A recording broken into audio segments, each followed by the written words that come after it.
In Surah 4, verse 136, it says that all believers have faith in Allah, His Messenger, the book He has revealed to His Messenger.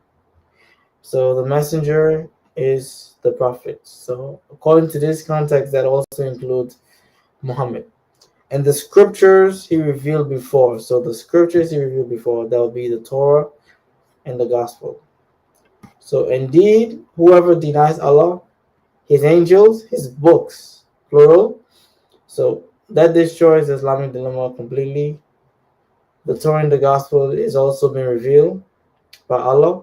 If anyone denies them, Muslims today deny the Torah and the Injil. His messengers, Muslims deny the teachings of the messengers, and the last day has clearly gone astray. Now, what does that entail and tell us? That Muhammad agrees and is in line 100% with the previous message today. So that is one of the criteria that we have. And another criteria that we have is Surah chapter 7, verse 157.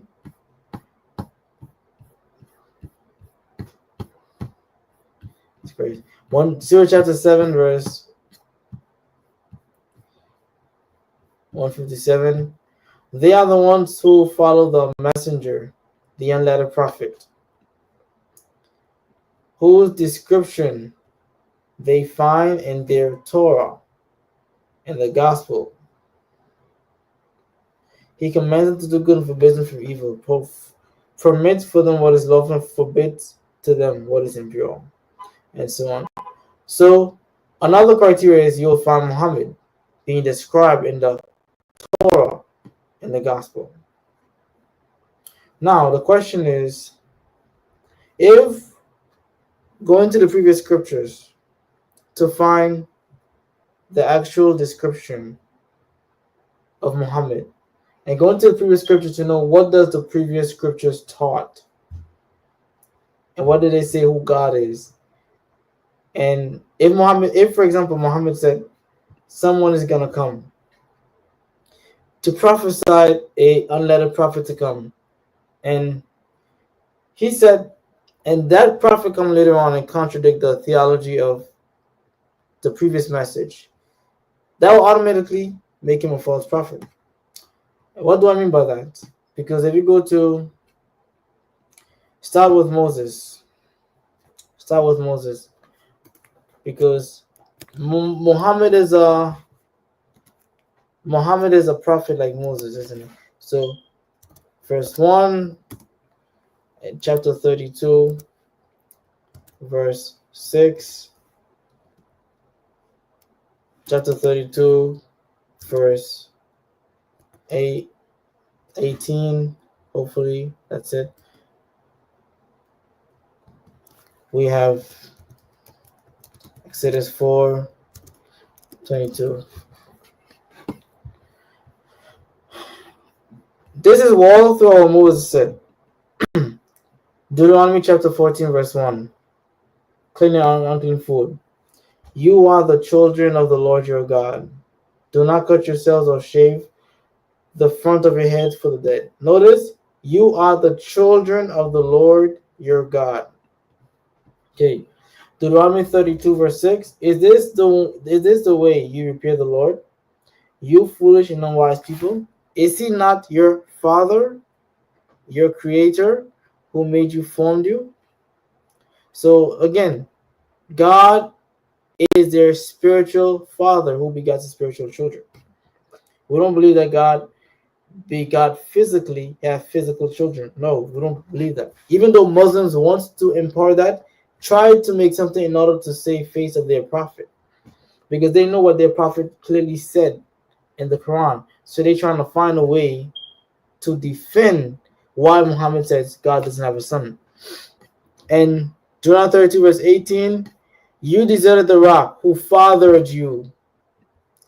You deserted the rock who fathered you. You forget the God who gave you birth.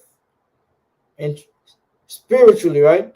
The same God, the same rock who fathered the nation of Israel, and the same God who gave them birth spiritually. In Exodus 4, verse 22, then say to Pharaoh, this is what the Lord says, Israel is my firstborn son. Interesting. Israel, the nation of Israel, is God's firstborn. The same Moses said, the rock of Israelites, who is God, fathered them, and the God who gave them birth. And the same Moses said, the nation of Israel is the children of Israelites spiritually. How can Muhammad come later on, 1400 years later or more, saying that God is not a father to no one, saying that God doesn't beget, nor is he begotten, or condemning the Jews who says God is his father, or no, Ezra the son of God, and condemning the Christians who said Jesus is the son of God, and saying that they are deluded away from the truth. How is that the same God? You want to add on that, Christian apologetics?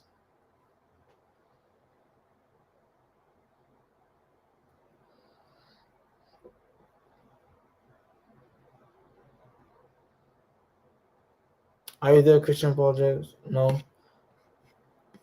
Yeah, I am there.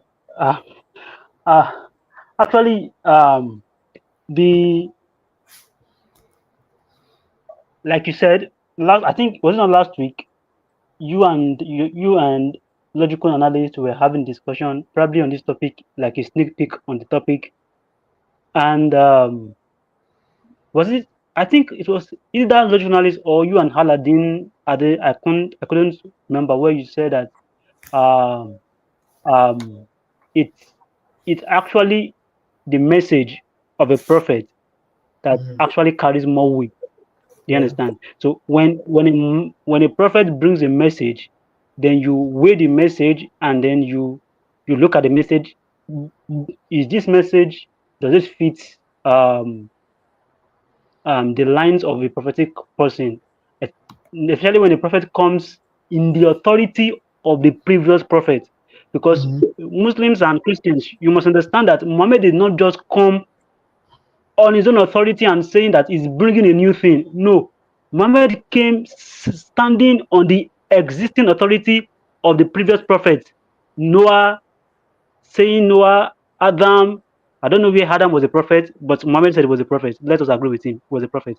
Adam, Abraham, and all the patriarchs of the Old Testament, which Muhammad said they were all prophets, which we know not, some of them are not prophets. So he stood on those existing protocol, meaning that then he claims that it is the same God of those prophets that sent him, that sent him also. So definitely, if it's the same God, we expect that we should have the same message from them. Except the God of those prophets is not the same God that we know of, which is that we read of in the Bible in the Tanakh. And if the prophets that he claims to have come, the God of the prophets, if he claims that they are the one, and that God revealed to those prophets that, hey, look, you guys are my sons, you guys are my children, and then Muhammad comes and tell you it's the same God, but this God is not telling me no, he does not have a children, you are not his kids, then there's a problem. So you have to examine who is the liar here. And like Jesus himself once said, Jesus Christ, by the mouth of two or three witnesses, the truth shall be established. And when you count the whole of the prophets that were mentioned, or the prophets whom Muhammad stood on their authority and on their integrity, you will see that they are more than two. Meaning that all these prophets cannot be a liar, and Muhammad alone will be the truthful ones. And Muhammad is the only one that stands alone, and the rest of the prophets are against him. And yet he's claiming that the God of those prophets is the same God he's serving. There's a problem there. Yep. There is a problem. And there's another problem with this, because now getting into the morality perspective, we all know that Moses hated divorce. And we're going to compare this with the Quran. See Moses, I'm going to use as a criteria. Moses said this regarding divorce. So that's Deuteronomy chapter 24, verse 1 to 4. He says, if a man marries a woman who becomes displeasing to him, because he finds something indecent about her, and he writes her a certificate of divorce. So if he finds something unpleasant about her, writes her a certificate of divorce, give it to her, gives it to her, and sends her from his house. And if after she leaves his house, she becomes the wife of another man, and her second husband dislikes her and writes her a certificate of divorce, give it to her and send her from his house, or if he dies, then her first husband who divorced her is not allowed to marry her again after she has been defiled. Notice that. The first husband divorced the wife, even if she marries the second one, and the second one divorced her, the first one, she is not allowed to go back to her first one because that's disgusting. That would be detestable in the eyes of the Lord. Do not bring sin upon the land of the Lord your God is giving you as an inheritance. Notice that morality of God is always non-contradictory. God say in a morality perspective, what is wrong and what is evil. Objectively wrong, what is objectively evil. There is no such thing as a contradictory changing mind, where God says, in this particular time, this morality, it was right in some time, or it was wrong in some time. But now I changed my mind and it's wrong. God doesn't contradict himself by his nature. Notice what Moses said. God hates divorce. You find something that is displeasing in her eyes, write her a letter of divorce instead of you taking her life away, instead of you mistreating her, because that's what was going on in those times. And even Jesus responded. The first he says, why did Moses wrote a certificate of divorce? Jesus answered, because your heart was hardened because of the man who didn't like it, so they just tried to take her life. Moses says, just to preserve her, if you feel like you don't like anything in her, write her a letter of divorce. Now, interestingly, this is what the Quran says about these issues. Okay, if we go to 2 verses 230. Okay, chapter 2, verse 230. So if a husband divorces his wife 3 times, talak, talak, talak, then it is not lawful for him to remarry her. It is not lawful for him to remarry her until, so there's a condition. You can remarry her, but until after she has remarried another man and then is divorced. Then it is permissible for them to reunite as long as they feel they are able to maintain the limits of Allah. These are the limits set by Allah, which he makes clear for people of knowledge. I'm confused. Moses said one thing, Muhammad said another thing. Which one is correct? Moses says if you married a woman who you divorced with, he marries another person, even though the second husband divorced her, the first husband is not allowed to marry her, because the second husband, even though he dies, the first husband is not allowed to marry her, because that is detestable, that is disgusting in the eyes of God. But this ayah, this verse says that even if a man husband divorces his wife 3 times, he is not allowed to remarry her until she marries another man. And after she marries another man, sleep with the man, you divorce, and then y'all can reunite together. I'm confused, but which one is right? Is it the Torah, what Moses said, or what Muhammad said? Help me understand Christian apologetics. I think you would say Muslim would say the Torah has been corrupted. That's gonna be their defense. Yeah, well, So if they say it's corrupted, then they just prove Muhammad. They just put Muhammad even more under the hood, because one of the proof that he's a true prophet according to the Quran, that he's in line with the message of the previous prophet. So how can you say it's corrupted?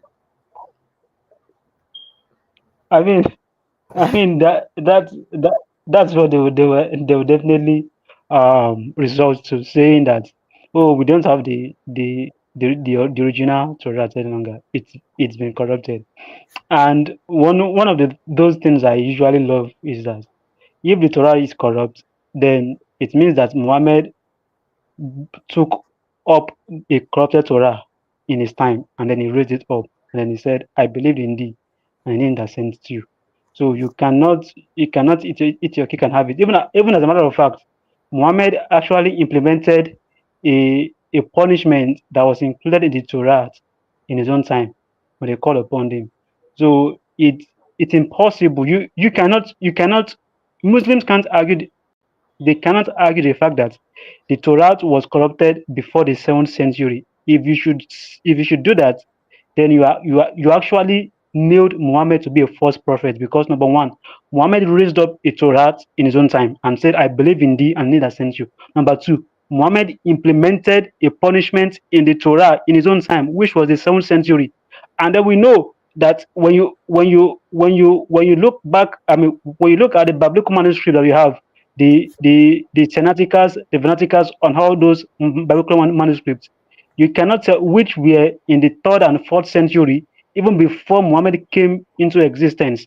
You cannot tell me that it has been corrupted, because those verses of the Bible has been in existence even from Muhammad, and Muhammad quoted from those verses. Definitely it was not corrupted. Then you have to show evidence to us that Yeah. after the death of Muhammad, the Torah has been corrupted. And you cannot, because when you go back to the 4th century, to the 3rd century manuscript of the Sinaiticus manuscript you have, you will see that it's the same thing with the one we have today. So definitely it is not corrupt. So we are the best, if you are going to be consistent and you want to follow logical way, you will definitely say the one who is actually contradicting the previous prophet here is Muhammad, because we know for a fact that Torah was not corrupted, never was it ever corrupted. Yeah. So yeah, I would ask him this. Well, the question is, they will be confused. When was it corrupted? The Torah was corrupted. Some people don't have no clue. Some people would say, some people would just give an estimation guess. Well, before, if it's before, you're still in the dilemma. Before the 7th century, and the 7th century, Muhammad confirmed the previous scriptures. He says that the Torah and the gospel is a light for mankind. How can you say that the Torah is not a light for today? Your Quran said the same thing with the Quran. Your Quran said the Quran is a light, but you believe that the Quran is a light. Why not the Torah? When the Quran says that the Torah and the gospel is also a light, how can you pick one over the other one? And second one, if you would say after, some people would say after, well, you're still in the dilemma, because after Muhammad, we still have thousands and thousands of manuscripts in the 4th century that is in line identical to the what we have today, and none of them agrees with Islam. Because if you would say the original Injil, where are those original Injil? Where are those original Torah? How can you say that it's lost? When was it lost? You need to tell us, because if you want to make a claim that something is lost, let's just go that way. Just like God Logic used this argument. Let us go this way. What is the actual Injil? What is the Injil? What is the Torah that was given to Moses? Even though the Quran doesn't say the Torah was given to Moses, but what is it? What is the content? What is in there? Have you read the Torah before? Have you read the Gospel before? No, but we know for a fact that you don't have the Torah and the Gospel. Okay, fine, we don't have it, but what is it, right? Because if you say that what we have is not, you know for a fact what is the Injil, what is in the Injil, to make a judgment. If you don't know what is in the Injil, how do you know what we have is not? That is their dilemma. Because they want to make a guess in order to save face. Why? To defend their prophet. Because they believe truly their prophet is a true prophet, they have to try to make a case to defend their prophet as a true prophet. Or else they don't know where to go, is but to leave Islam. So that's still a dilemma. So, and another thing, if really and truly you want to prove a point, show us the manuscripts of the Torah and the Injil that agrees 100% with Muhammad and his Quran. You need to show us that, because I was writing an article on Facebook. I need to start writing articles on Facebook again. You know, I really enjoyed, by God's grace, but writing an article about the same topic, about the Torah and the Injil. Does the Quran affirms the Bible, the Torah and the Gospel? And we were talking about, and we were talking about the Quran, about Surah 5 verse 48 or Surah chapter 2 verse 79. The most objections. There's one of the Muslims who is bringing his objections about, well, it's been corrupted because the Dead Sea Scroll, there's certain things they love to do it, try to give an attack instead of making their case, making a defense. And what did I say as a response? I respond to what he said. I said, well, here's what. In order to make your case perfectly, what you need to do, you need to give us an evidence manuscript from the Dead Sea Scroll that you quote, and also from the Codex Sinaiticus, that what is in the Dead Sea Scrolls 100% aligned with the Quran. Show us in the Dead Sea Scrolls where the Dead Sea Scroll says God is not a father. The manuscripts, right? But the point is that now, when pointing to the evidence about historical facts, they're gonna back down. As a response, he said, well, you know, I'm not here to try to convince you to join Islam. You could join if you want to, but why? You make her respond when being shown the evidence and the facts. Where is the evidence? So you can't make an assertion that's corrupted. It's either he is a prophet and he is in line with the true messengers who he said he is, or he's a false prophet. You gotta pick one. One of them have to be right. You can't say the previous prophets are wrong. If you say the previous prophets are wrong, Muhammad is wrong for confirming them as a true prophet. If you're saying that the previous prophets are right, Muhammad is false because Muhammad contradicts them. You see the dilemma that they're in. Is either way, Muhammad is still wrong. Muhammad is still a false prophet. Can't do anything Yeah, about it. You yeah. know? I think you asked a kind of a question where you said that what how did they know that the Torah and the Injil has been corrupted? And we all know that this is typical reply that Muslims will give you. They will say when they look at the message of the Torah, and the Injil, since it is not in line with with um with the Quran, then that means those parts has been corrupted. So what they do is they use the Quran as a yardstick Mhm. to determine which parts of the Bible or the Torah and the Injil has been corrupted. And dear Muslim, I would want you to think. Do not think with the lens of Islam. Do not think with the lens of Dawa. Think by yourself. Think neutral. Now, when Muhammad came, number one, he came with the authority of the previous prophet, which means that Muhammad is subjecting himself to the authority of the previous prophet, not the other way around. Number two, Muhammad came and said that he has been prophesied in the previous books, Yeah. which means that he is subjecting himself and the Quran to the previous books, meaning that it is not the way you guys are looking at it, saying the Quran is to judge the Bible. No, Muhammad placed the Bible and the Quran under the Bible. Let the Bible judge the Quran. And Muhammad placed himself under the previous prophet. Muhammad is not independent, just like Dr. Michael Brown when he was debating Zakir Hussain on what Muhammad prophesied in the Bible.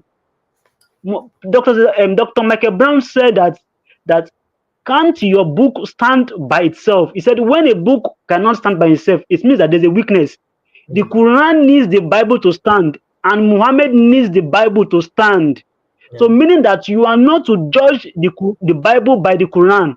You are to judge the Quran by the Bible. You are to judge Muhammad by the Bible, which is that the superior book is the Bible, not the other way around. The superior prophet are all the previous prophets, not Muhammad.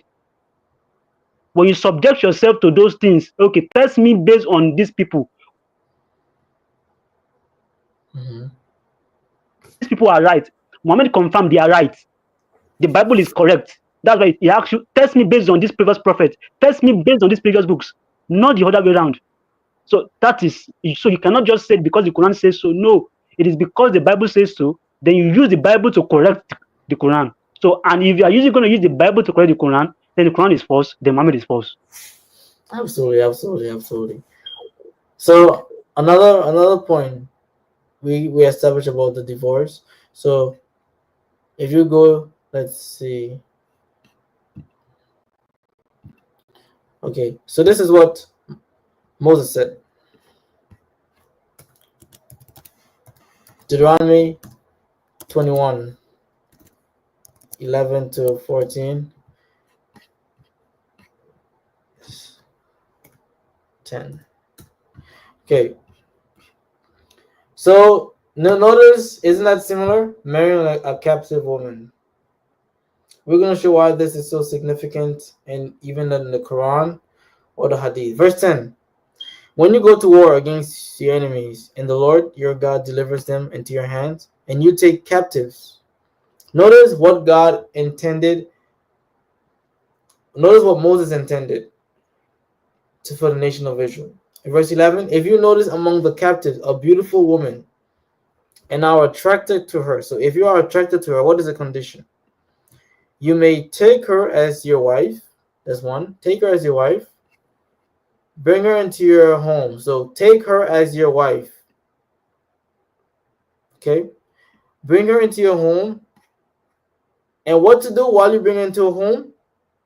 Have her shave her head, trim her nails. It is a sign of mourning when a woman do it in their time. And put aside the clothes she was wearing when captured. After she has lived in your house, and mourn her father and mother for a full month, then you may go to her and do what?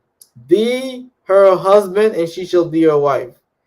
Moral decency, according to what Moses commanded. If you are not pleased with her, let her go whenever she wishes. You must not sell her or treat her as a slave, since you have dishonored her.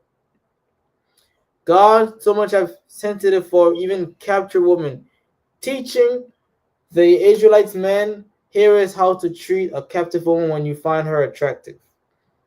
Okay, the first thing, you can take her, give her time to mourn for a full month, let her shave her hair, let her shave her nails, and when you still attracted to her, because some people attracted to women because of their beauty, while you wait for a full month to give her time to mourn, and you still attracted her despite her head being shaved, right? Then you can take her as your wife, and she'll be your husband. Okay, now, surprise, surprise, what does the Quran say about capturing a captive woman? Okay, Surah 4, verse 24. Okay.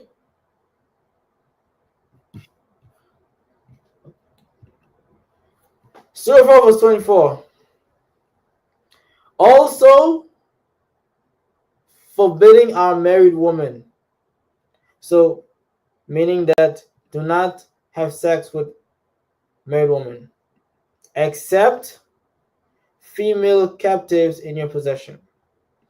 This is what Allah's commandment to you. Lawful to you are all beyond these, as long as you seek with your wealth in a legal marriage, not in fornication, give those you have consummated marriage with their due dowries. Okay? It is permissible to be mutually gracious. Mutually gracious, reading the said dowry, surely Allah is all knowing, and so on. So, what is the actual commandments when you capture a captive woman? Take her as your wife? No. Well, let's see what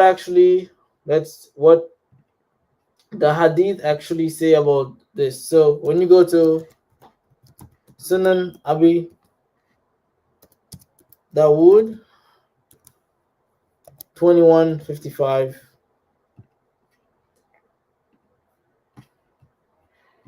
Sunan Abu Dawood, this is Sahih 2155. Abu Sayyid al-Khudri said, the Apostle of Allah sent a military expedition to Atwas on the occasion of the Battle of Hunayn. They met their enemy and fought with them. They defeated them and took them captives. Some of the companions of Apostle of Allah were reluctant to have relations with the female captives. So even some companions were reluctant. They didn't really wanted to have sex with the female captives. Why? Because of their pagan husband. So what Allah did? Allah, the Exalted, sent down the Quranic verse, and all married women are forbidden until you save those captive whom your right hand possess. This is to say that they are lawful for them when they complete their waiting period. I'm confused.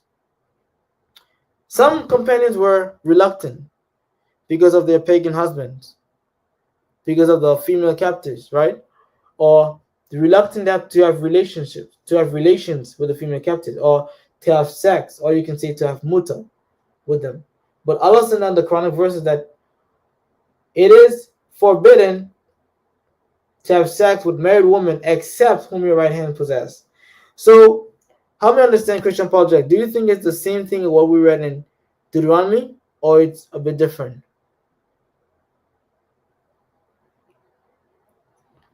If you're there. Yeah. You see, when you compare the God of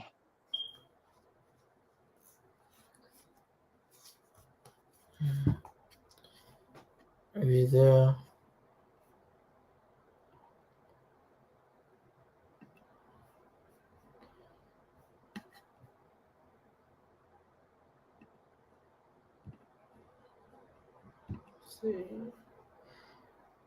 Technical difficulties, internet.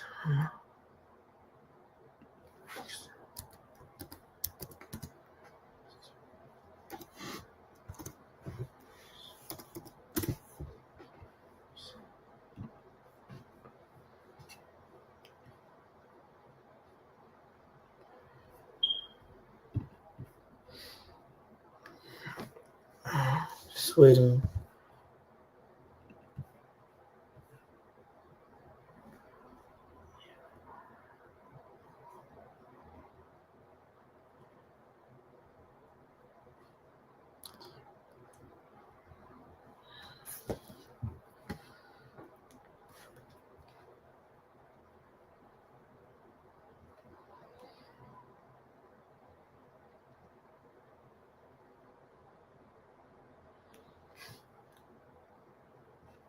Okay. Okay. So probably continue. Let's see. Keep your questions coming in if you have questions. Keep your questions coming in.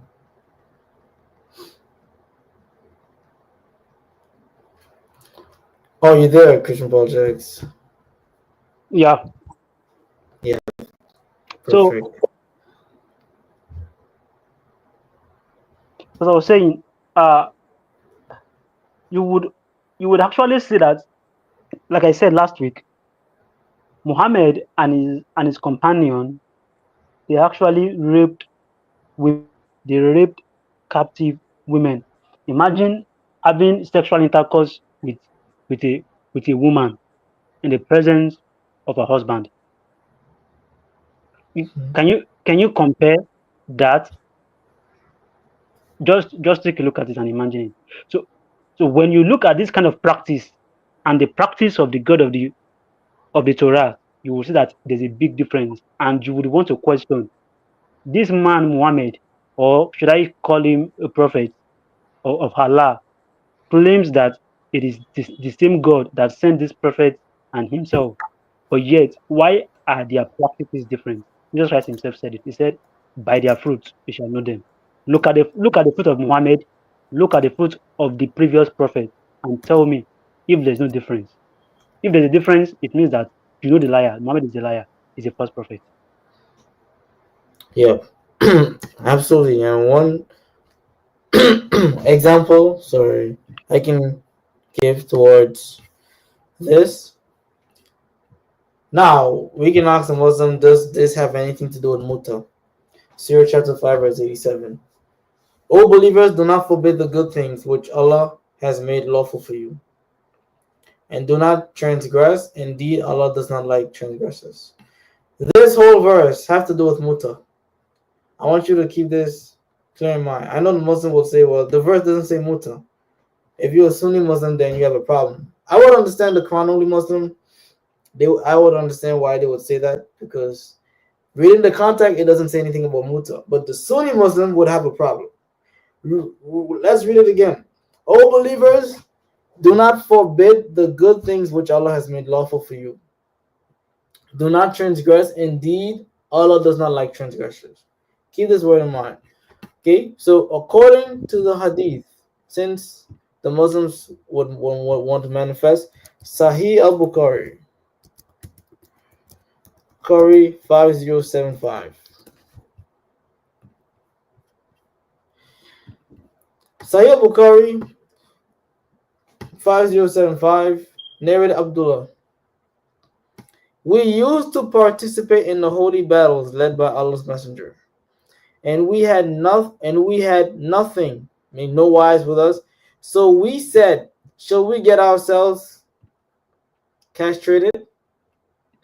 He forbid us that, and then allowed us to marry a woman with a temporary contract, and recited to us, O you who believe, make not lawful the good things which Allah has made lawful for you. Surah 587. Tell me if that's not muta. Why would you marry a woman with a temporary contract? What is the purpose behind it? Any Muslim that are listening, what's the purpose behind marrying a woman with a temporary contract and reciting this verse? Come on, Sunni Muslim. Let's see if any. Okay, and another hadith as well, which is Sahih 4615.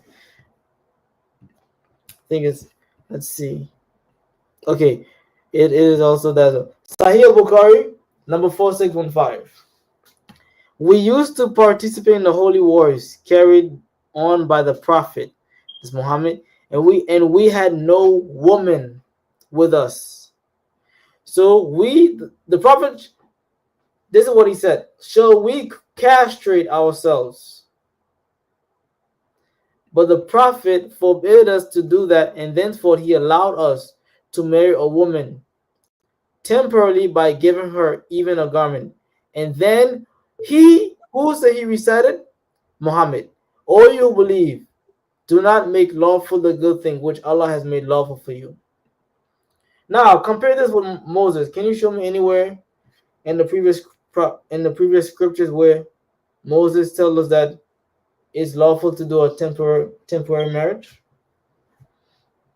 Any prophet? Why Muhammad come later on claim that he confirmed the previous teaching? What teaching is he giving right now? I think we need to read the Quran. I think it is the Musa of the Quran that actually allowed muta. I don't think because you cannot you, you can't uh, I mean Interesting. like Roman. I think Roman. If you want to have a discussion, you can use the link. Join us on the backstage. Let us have a discussion. He mentioned something. He said that the reason why the Quran is the yardstick to judge the Bible is because the Quran is the only uncorrupted book. Roman, you are still you are only um how do I put it now? You are just begging to our appeal. You are still saying what we are saying. When you say that the Quran is the only uncorrupted scriptures, then you need to understand, you need to ask yourself what is corruption? Because all of the corruptions that you claim that the Bible has, the probably the little changes here and there, the little errors, tribal errors here and there, that you think that the Bible has, you which it was not even published by you guys. It was not the Muslims that actually made this to known. It was Christian scholars. We actually did our homework. We went ahead, looked at the Bible, we came up, and then we said, "Oh, guys, we told the world there there are some mistakes in the manuscript that we've seen so far. There are mistakes, and those mistakes, names misspelling, age misspelling, and some other scribal errors that are there. But when they looked at all these errors, then this the scholars, the Christian scholars, they published again, and then they were like, they told us none of these errors actually affect any of the Christian core doctrines. None whatsoever. It affects nothing. They are non-significant. And number two, all those errors, when you bring them, they the if you are to say with those errors, how many percentage of Bible do we have today? That is, how close are we to the autograph, to the original of the Bible? We are at least over 98% or 95, between 95 to 98% close to the original biblical autograph, which is the original Bible. Uh, and because of the enormous manuscript we have at our disposition, we are actually close. There's a process ongoing now that is going to take us back to the original manuscript of the Bible, to the original Bible that we have. We are not saying this. This is not the first time of myself, young Christian apologetics, ready to reason, not just me and not just the three of us. Men of old, scholars of old, top scholars like Dr. J. Smith, like Dr. William Campbell, Dr. Dr. Mike Linkring, Dr. What is this your favorite doctor? This philosopher, one of my Shabir. favorites. Um, no. He's a Christian. He's a philosopher. He debated this guy is one of the best debaters, one of the Christian best debater. But Oh, that's just by the way. Is Dr. Gary Habermas. Is it Gary Dr. Gary Habermas? Habermas. Thank you. Dr. Gary Habermas, Dr. Daniel B. Wallace, Dr. Bruce Medgar, tons of them. This is what we've been saying. And it changes nothing. And if it changes nothing, why should we worry? Like I can remember when my mother-in-law, where she had a kind of a small swollen stuff in her at the beside her eyes, I mean in her skin.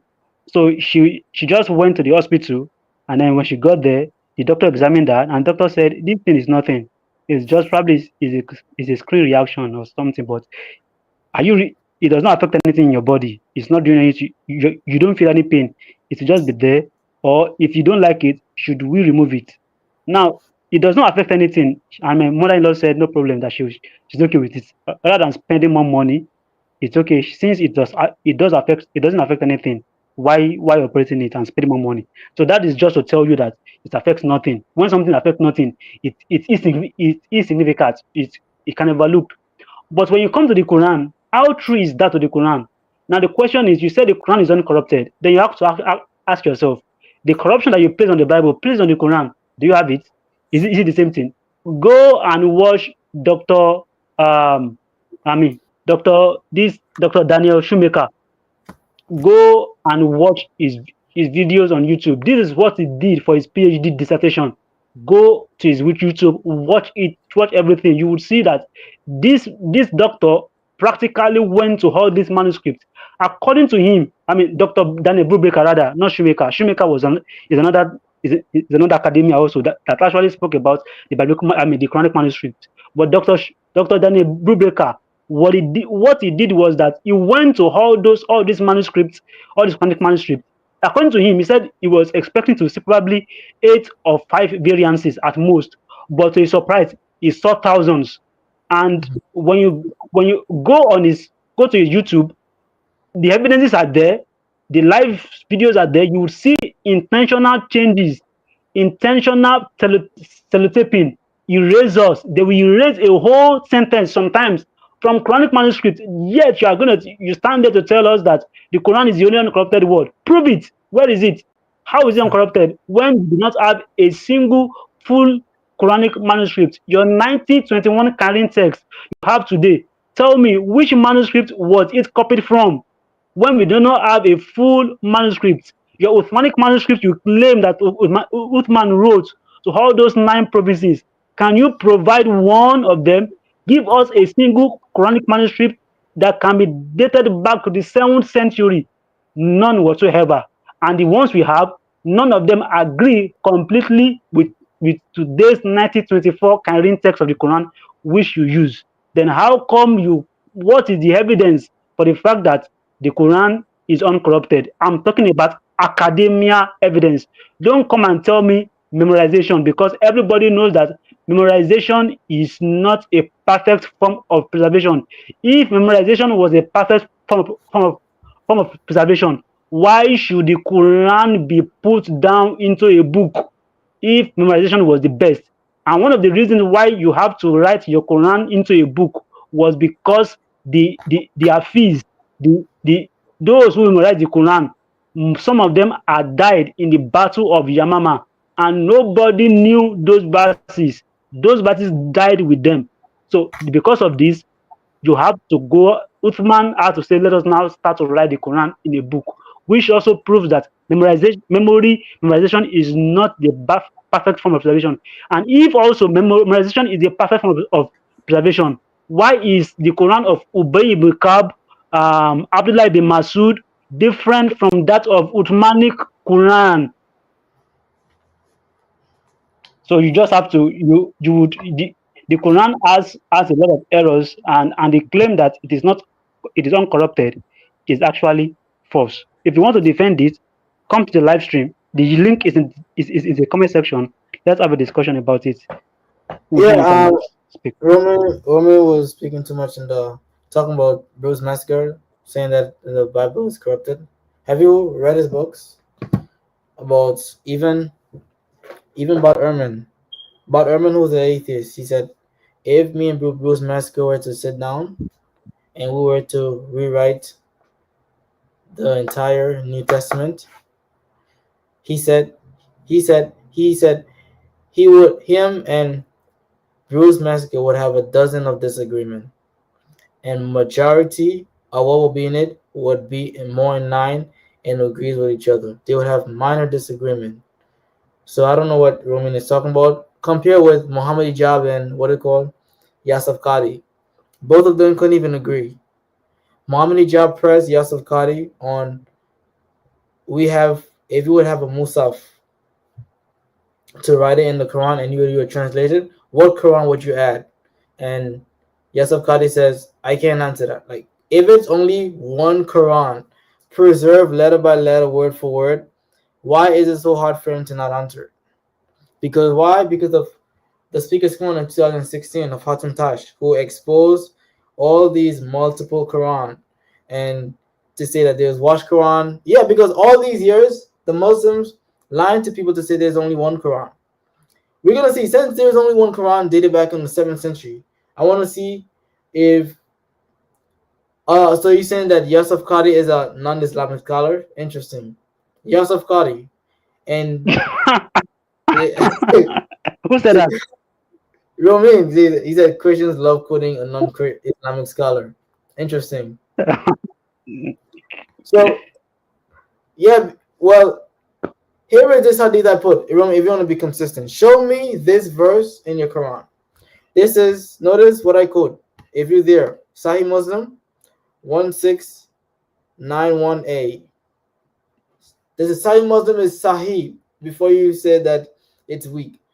Abdullah Abbas reported that Umar B. Kitab said on the pulpit of Allah's Messenger and said, verily Allah sent Messenger Muhammad with truth, and he sent down the book upon him, the Quran, and the verse of stoning was included, and what was sent down to him. The verse of stoning was sent down and also included. We recited it, retained it in our memory, and understood it. Allah's Messenger awarded the punishment of stoning to death to the married adulterer and adulteress, and after him we also rewarded the punishment of stoning. I am afraid that with the leaves of time the people may forget it, and may say, we do not find the punishment of stoning in the book of Allah, and thus go astray by abandoning the duty prescribed by Allah. Stoning is a duty laid down in Allah's book. So stoning is a duty laid down in Allah's book for married men and women who commit adultery when proof is established or there is pregnancy or confession. Now, Romain, can you show me this verse in your Quran you have today? If you're there, according to this hadith, where is this verse in your Quran? Since the Quran is 100% reliable, word for word, letter for letter, nothing is missing. And there is more hadith I can show to it. Even Aisha said the verse of stoning breast of 10 abrogated for 5 is also revealed in the Quran. Where is that verse as well? Since the Quran is perfectly preserved. There you go. There you go. That's the main reason why you don't want to join our live stream. Why can't you join and have a conversation instead of you ramping? Right? Even the conversation of that the Quran needs the Bible because the Quran cannot stand alone. You quickly say that the Quran is uncorrupt. The Quran doesn't need the Bible. Well, they asked you a question in the live stream. You could not answer the question. Well, according to the Quran alone, what is the name of Adam's wife? Where does the Quran say who is Adam's wife? According to chapter 5, verse 27 to 32, chapter 5 to 32, there is two sons of Adam. Two sons of Adam giving sacrifice. One God received a sacrifice. The other one God reject. First of all, what is the name of the two sons? And which sons received the sacrifice? God received the sacrifice. Which one God rejects the sacrifice? And third of all, what language did Jesus spoke? What language did Jesus spoke? If you want to say Aramaic, what does the Quran say that? Fourth of all, who is the 12 disciples? What is the name of the 12 disciples? What does the Quran say that? Because the Quran talks about the disciples. He said that the disciples of Jesus will be uttermost victorious until the day of resurrection. What are their names? And how many disciples Jesus have? What does the Quran say that? Fifth of all, where did Jesus born? Where was Jesus born? If you want to say in Bethlehem, what does the Quran say that? If the Quran doesn't need the Bible to stand alone, show me all of these responses. Let's see if you're going to be a man to show us, right? See? When Muslims can't answer the question, they have to change the topic. See? When Muslim can't answer, they have to try to change the topic. So that's what we could. That's Islam.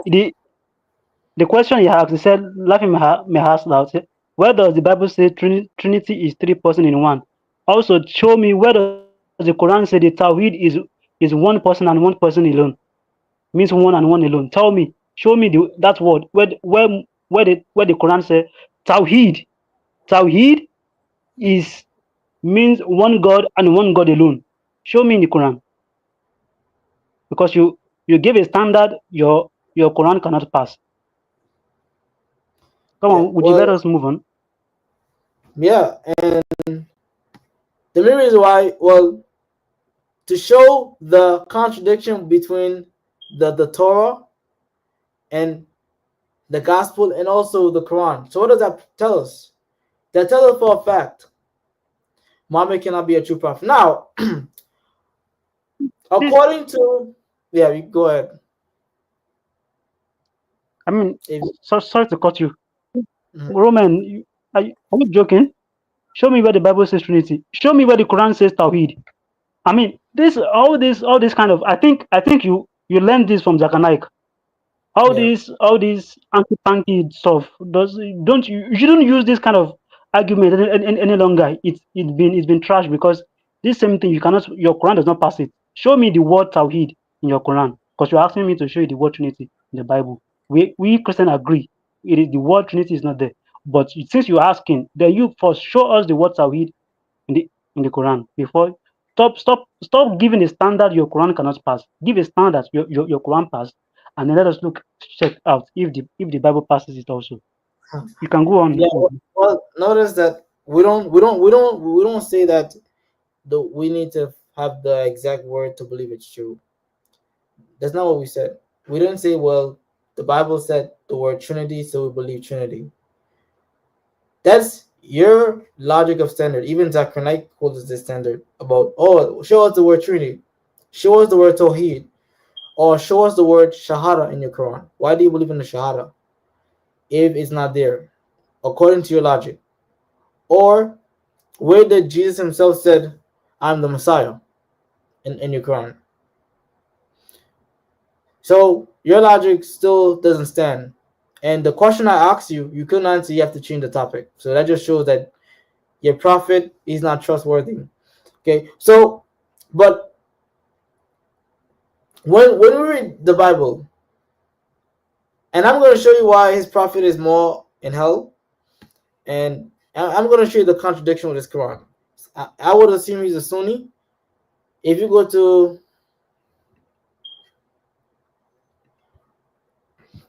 Surah chapter 15, verse 42, Surah 15, verse 42, this is what it says. The context is talking about Adam, and God was talking to Iblis about what happened when he didn't obey the command to go in posture before Adam. And now he's given an overall command that you won't have any authority over my servant, and so on and so on. Verse 42, chapter 15. You will certainly have no authority over my servants, except the deviant who follow you. Notice, who do you think have no authority over my servants? Satan. But the only way Satan have authority over them, only the deviant who follow you. Notice that. Another verse again. Surah chapter 16, verse 99 to 100.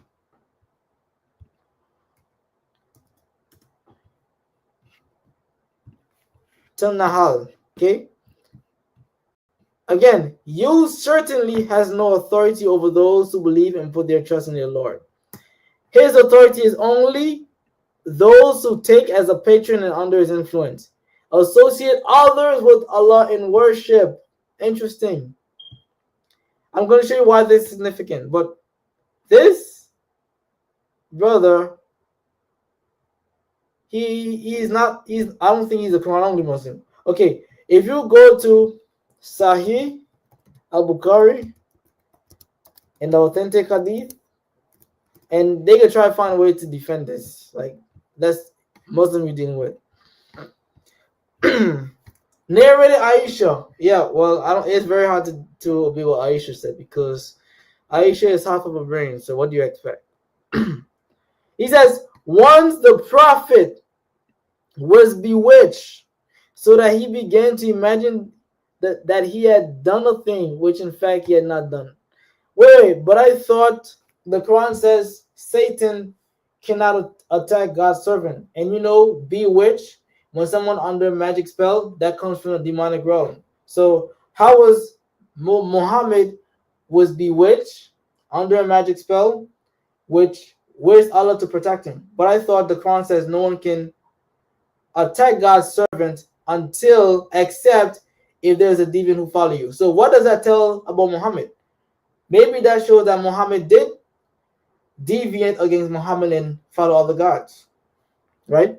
And Yeah, I mean, you when you look at the source evidence, which is like an internal evidence. mhm.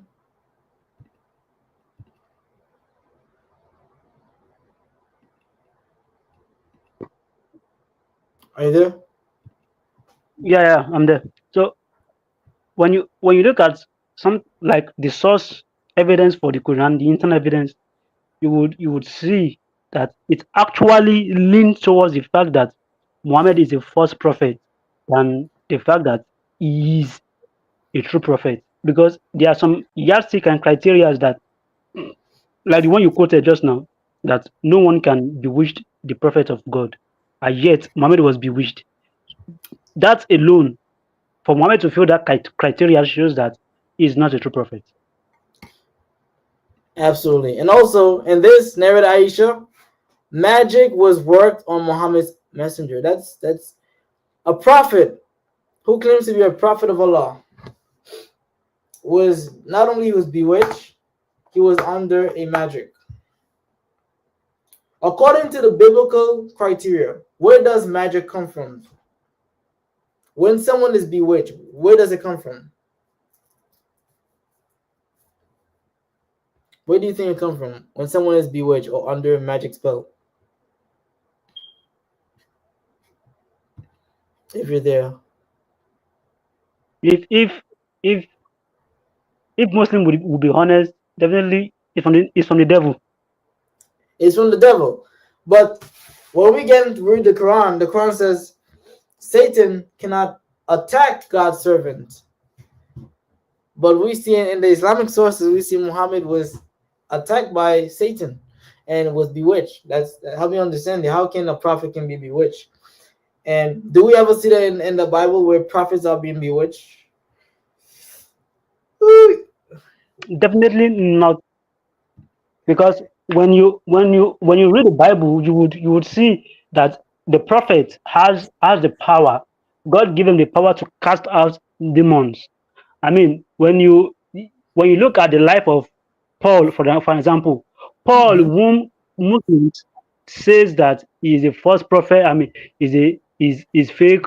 Is the one that turned Christianity upside down. He was the founder of Christianity. This same Paul had power to cast out demons. He was able to deliver some people that were demon possessed.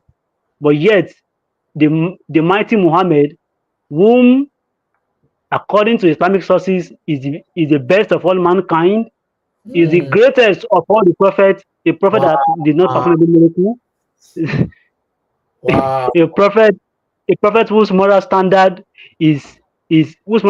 is very very low to that of Adolf Hitler. That is the kind of prophet that is the best of all mankind. A prophet that that I mean, yet is the best and is the greatest of all the prophets.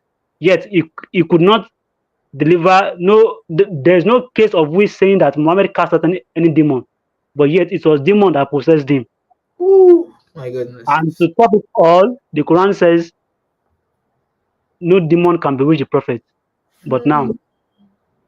he was What, bewitched, which means that what it's that not the tells prophet. us? That tells us clearly that Muhammad doesn't read the standard.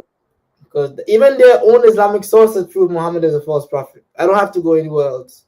Their own sources. The Quran said one thing, the Hadith says another thing. Muhammad was actually bewitched and affected by Satan. That just proved that Muhammad is not God's servant. Why? Now we see why it makes sense. Because then the Quran said that the pagans used to venerate and worship the stone. Why? Because it brings them closer to their God. Right? Do we recognize that in the Quran? If you there? Yeah, what do you say, please?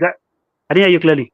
Yeah, don't we know why it makes sense? Because don't the Quran said that the pagans would worship the stone? Why they would worship the stone is because it would bring them closer to their God. Yeah, definitely. Uh, Surprise, you surprise. hmm exactly. Surprise, surprise. What do we see happen here? Muhammad adopt the practice of the pagans and use it to kiss the black stone in order to bring them closer to their Allah. He says, even Umar ibn al-Khattab says, I know that you are a stone that neither harms nor benefit. Have I not seen the Prophet did it? I would never did it. But wait, I thought that is something the pagans did to bring them closer to their God. So why they adopting the practice sunnah to also kiss, and what is the purpose of doing it? Yeah, I mean, Aladdin is here. You can. I think Aladdin can answer that on behalf of the Muslims. Aladdin, why did Muhammad Umar ibn Kitab, why did they Can, kiss the black can stone I since it's speak the same first? practice of the pagan? Can I say first, hi, good evening, everybody. How's everybody? Thank you for having me with you. Then after that, greet me as Definitely. I greet you. Then ask me your questions. First of all, I was listening to you all the time when I was driving. I just arrived home. And as I told you in the past, I deal in a rational and academic way, and I always write notes. So I wrote notes, and if you want me to show it to you, I'll show it to you right now. All the claims you brought up from the beginning until now. It's all with me in my hand. Let me open the cam so you can see it. With all the respect to you, this is it. This is everything I write. I told you you should learn how to do this. Can you see it? You should learn how to do it. Now, I'll tell you what did you say from the beginning. First thing you started with, when you started, after you started in 2 minutes actually, I was listening to you. First thing you started with is he quote John 14:6. I'm the way, the truth, the life. Then after that, he jumped to the Holy Quran, chapter 436. Then he jumped to the Holy Quran, chapter 757. Then your friend spoke about the Tanakh, which he doesn't know even what is the meaning of the Tanakh. Then after that, you see, I'm reading the notes. You jump to the divorce, and you said, I challenge you to give me any divorce from Moses' law. Then after that, you spoke about female captive and have a sex with female captive. Then after that, you spoke about Zawaj Mut'a. Then after that, we spoke about the Quran manuscript. Then after that, we spoke about the Quran of Ubay ibn Ka'b. Then after that, we spoke about the Quran Mus'haf. Let's say Mus'haf. Mus'haf of Abdullah ibn Mas'ud. Then after that, we spoke about what is the verse that talk about the, what do you call Ayat al-Rajm. The verse talking about stoning, why it's not in the Quran, which is the abrogation. Then after that, we talk about the Rasul Prophet Muhammad bewitched by magic. And we said, wow, this is crazy, right? So how can he be a prophet while he was bewitched? Which, as a matter of fact, this hadith proved that he's a true prophet of Allah, by the way. But unfortunately, with all due respect to you, what you are doing, you quote text out of context from non-Muslim sources to suit your needs. But you didn't bother yourself to go and check in Islamic sources. Otherwise, you will know that you are making fool of yourself, because the hadith itself, if you read the complete hadith, the hadith is telling you that was one of the miracles of Prophet Muhammad. But you don't know what is the hadith. You never quote the hadith. You never read the hadith from Islamic sources. Then after that, you spoke about the black stone, right? So can you give me some times to answer all those things, please? No, because I didn't know he was gonna come in. No. Pick one and we will address one at a time. So Pick excuse me. one and we will address one at a time. No, I'm not gonna let you. I'm sorry. I'm sorry. If you are sincere, if you really want to Are have you a debate, sincere? Can we address one at a time? yes, I am. If I am Let not us sincere, I will not let come here. us address one at a time. Of course, I What? will address one at a I Okay, will so with you. choose one of your choice and we can address to that one. No, excuse me. Once again, if you will address any Islamic thing, you should give me an Islamic No, sources. the hadith is not in Islamic sources. Why you are Hold on. Let interrupting me me? ask you this question. Let me ask you this question. Are you You are saying afraid again. You are afraid again, interrupting me again. Are Like you saying? Are last you time, saying, brother? you will Keep it, interrupt me, if you will interrupt me, I will keep it leave. down. I will Are leave. you? No, because you make an accusation. I'm not gonna let it go. I Are did you not. saying you make an accusation against me? Are you saying that the hadith is a non-Muslim sources? You see, once again, you lie and you put words in my mouth. You Show me just what. said, wait. You just said I quoted, Don't brother. interrupt me. Why you No, interrupt me? you just you You you just Aladdin. You just said I quoted a non-Muslim sources. What did I quote? Which non-Muslim source I quote? can I finish? Can Answer you the give me?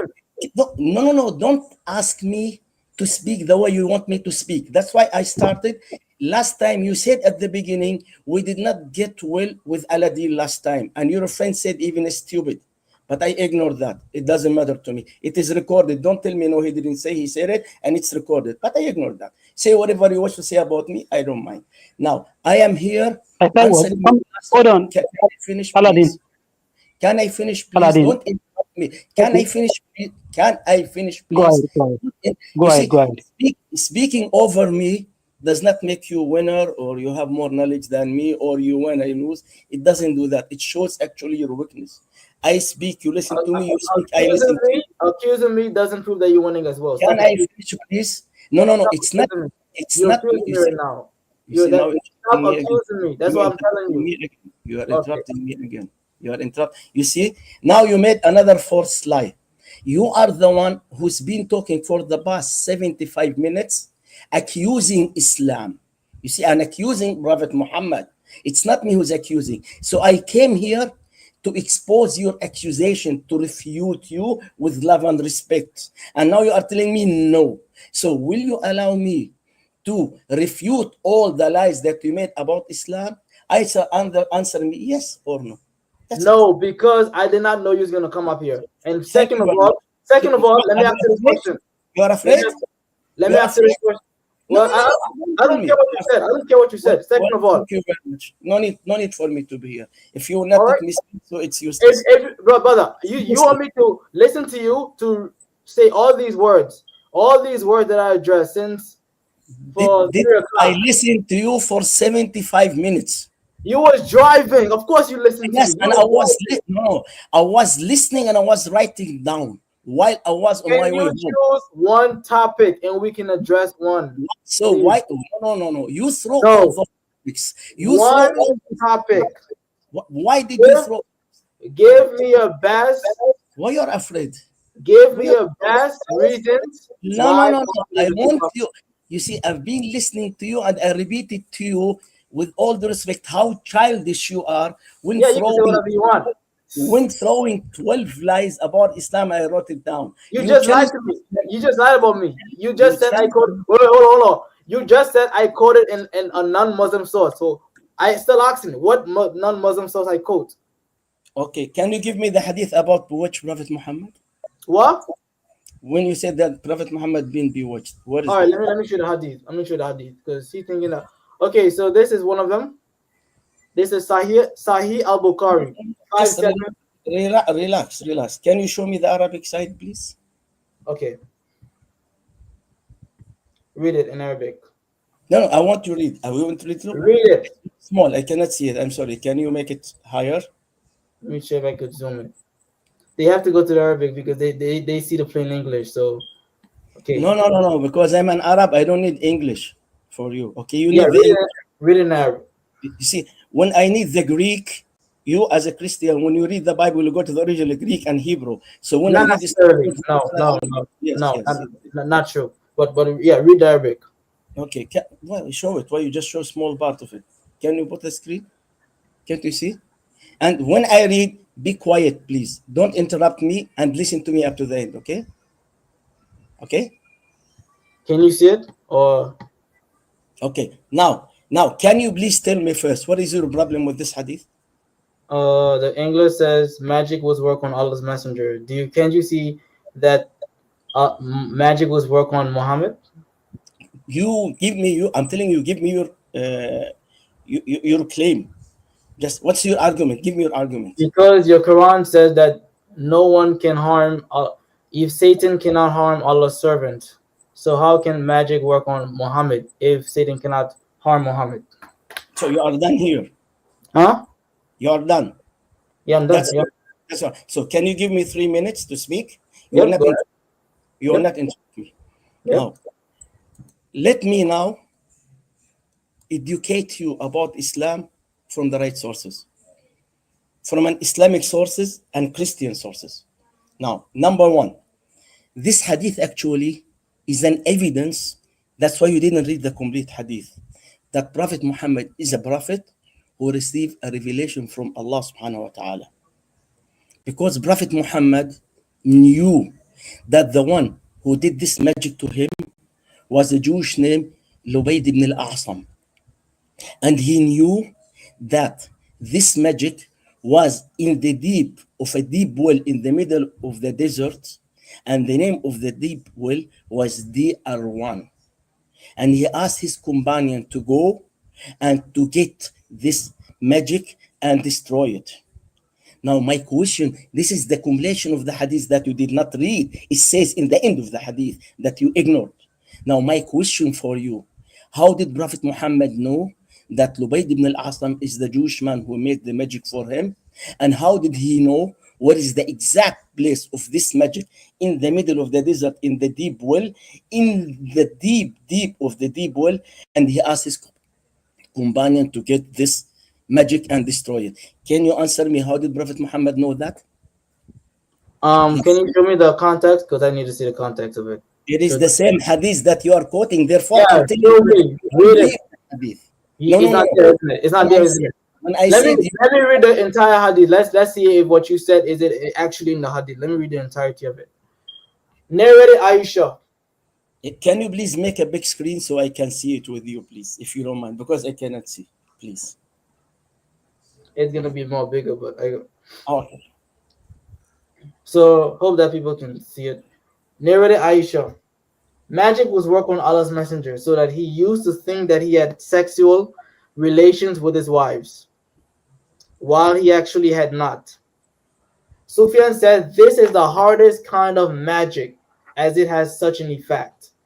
Then one day he said, "Oh Aisha, do you know that Allah has instructed me concerning the matter I asked him about? Two men came to me, and one of them sat near my head, the other sat near my feet. The one near my head asked the other, 'What is wrong with this man?' The latter replied, 'The is under the effect of the magic.' The first one asked, 'Who has worked magic on him?' The other replied, 'Labid bin al-Asam, a man from Bain Zurek, who was an ally of the Jews and was a hypocrite.' The first one asked, 'What material did he use?' The other one replied, 'A comb and the hair stick to it.' The first one asked, 'What is that?' The other replied, 'In the skin of pollen of a male date palm tree kept under a stone in the well of Doran.' So the prophet went to that well and took out those things and said, 'That was the well which was shown to me in the dream. Its water looked like an infusion of henna leaves, and its date palm trees looked like the heads of the devil.' The prophet added, 'Then that thing was taken out.' I said to the prophet, 'Why do you not treat yourself with Nashrat?' He said, 'Allah has cured me. I dislike to let evil spread among my people.'" Okay. Now, my question for you, those two who were talking beside the head of Prophet Muhammad, number one and number two, and they told him what is the place of the magic and who did this magic to him. Who are those two, please? Who are those two? Yes. Hold on. You were reading the hadith. Are you not? Please concentrate. No, the screen is big. You want the screen to be big, and I can't really see it if it's too big. I'm asking you to read with concentration. So when you read, you understand what you are reading. So you have read this just right now. 1 and 2. You've read this, not me. Who are those two? I don't know. You tell me. Since I No, don't you- know. I don't know. No, I don't know. You See, tell me. very good. So this is what I'm telling you. You quote from a non-Islamic Thank source. you. That just proved to me. Hold on. Why did you interrupt me? Can I finish? No. Okay, I finish. did not answer. You ask a question. Finish. Please, Finish. you learn. When you ask a question, I was listening to you. I did not interrupt you. You listen to me as I listen to you, please, and listen to me to learn, not to Yeah. criticize. Okay. Now you said I do not know. I appreciate that. So those two talking beside the head of Prophet Muhammad, which you do not know about and which you ignore, Yeah. those are the two angels. and they were discussing and telling Prophet Muhammad that the one who did this magic was Lubayd ibn al-Asam. And they told him, where is this magic? Then after that, Prophet Muhammad sent his companion to remove the magic and destroyed it. So this is an evidence that Prophet Muhammad received a revelation that someone told him who made this magic and where to get this magic and how to destroy it. Now you got the answer. So this is what you did not read from the hadith. You Okay. quote text out of context just to suit your needs. Are you done? You have Are you to. done? Yes. Okay, so when Muhammad was bewitched, is it before his prophethood or after his prophethood? Excuse me, an academic rational discussion never answer a question by a question. I asked you a question and you did not answer. Who are those two who were talking over the head of Prophet Muhammad, told him who made the magic for him and where is the magic, and taught him how You to don't be answer the cute? question. You don't answer the question. No. You are not answering the question. Why should I answer Okay, your okay, let me question? answer it. Okay, let me answer it. The angels. You happy now? Now answer my question. Now, who receive an angels from God? Hmm? Who get angels to talk to him and give him a revelation from Okay, God? the prophets. Very good. So you are telling me that Prophet Muhammad here is a prophet, two angels come to him, and he received a revelation. Thank you very much. So I'm done. No. Well, Hold on, here's hold on. Would you hold on? I think by your criteria, it means that Mary also was a prophet because she also received an angel as a messenger when when Jibril came Why to her. did Mary receive a revelation or only one news from the angels that she will have a son? Did she receive a What, complete revelation, or they informed her that she will have a son? Only did, a prophet is the one who did said, hold excuse me, on, brother. my friend, you ask a question, let me answer. You see, I listen to you. Don't keep interrupting me, please. You learn. It's from manners, out of manners. As I listen to you, listen to me, please. Don't speak over me. If I speak over you, I'll be rude. So please listen as I listen. Now you ask me a question. Virgin Mary, angels came to her in the whole Quran twice, just to inform her that you'll have a son. She never received any revelation from God. Prophet Muhammad, in the hadith, it said that he received a revelation, and those two angels came to him and they informed him as a part of the revelation, where you can find even in the whole Quran. They informed him that the one who did this magic to you is Lubayd ibn al-Asam. What is the magic and how to destroy this magic? And they used the Holy Quran, told him to read al-Muawwidat to destroy the magic, which been revealed to him as part of the revelation that he received. Now, I appreciate your friend saying that Prophet Muhammad received revelation and those were two angels. So that's end up the entire stream. You just said that he's a prophet. Well, I thank you never very said much. he's a prophet. You see, he accused me again. No, can you play No, back? no, brother. Now, You 3 minutes. asked me. Play back. You asked me a question. I know you're gonna do this. You asked me a question. Does angels Who did angels give revelation to? I said prophets. I didn't include Muhammad there as a prophet. I just said angels give revelations to prophets. And I agree. But according to the Bible and the Quran, it's totally different. Because none of the prophets has been bewitched. None of the apostles has been bewitched. Even Jesus himself was not bewitched by Satan, thinking that he slept with a woman and he did not. That is the difference. That's why I asked you a question earlier. Was that before his prophethood or after his prophethood that he was bewitched? You see, unfortunately, you quote again text out of context. What you said a while ago, what I said, I asked you, who are those two? You ignored that. Who are those two who were talking to Prophet Muhammad beside his head? You said angels.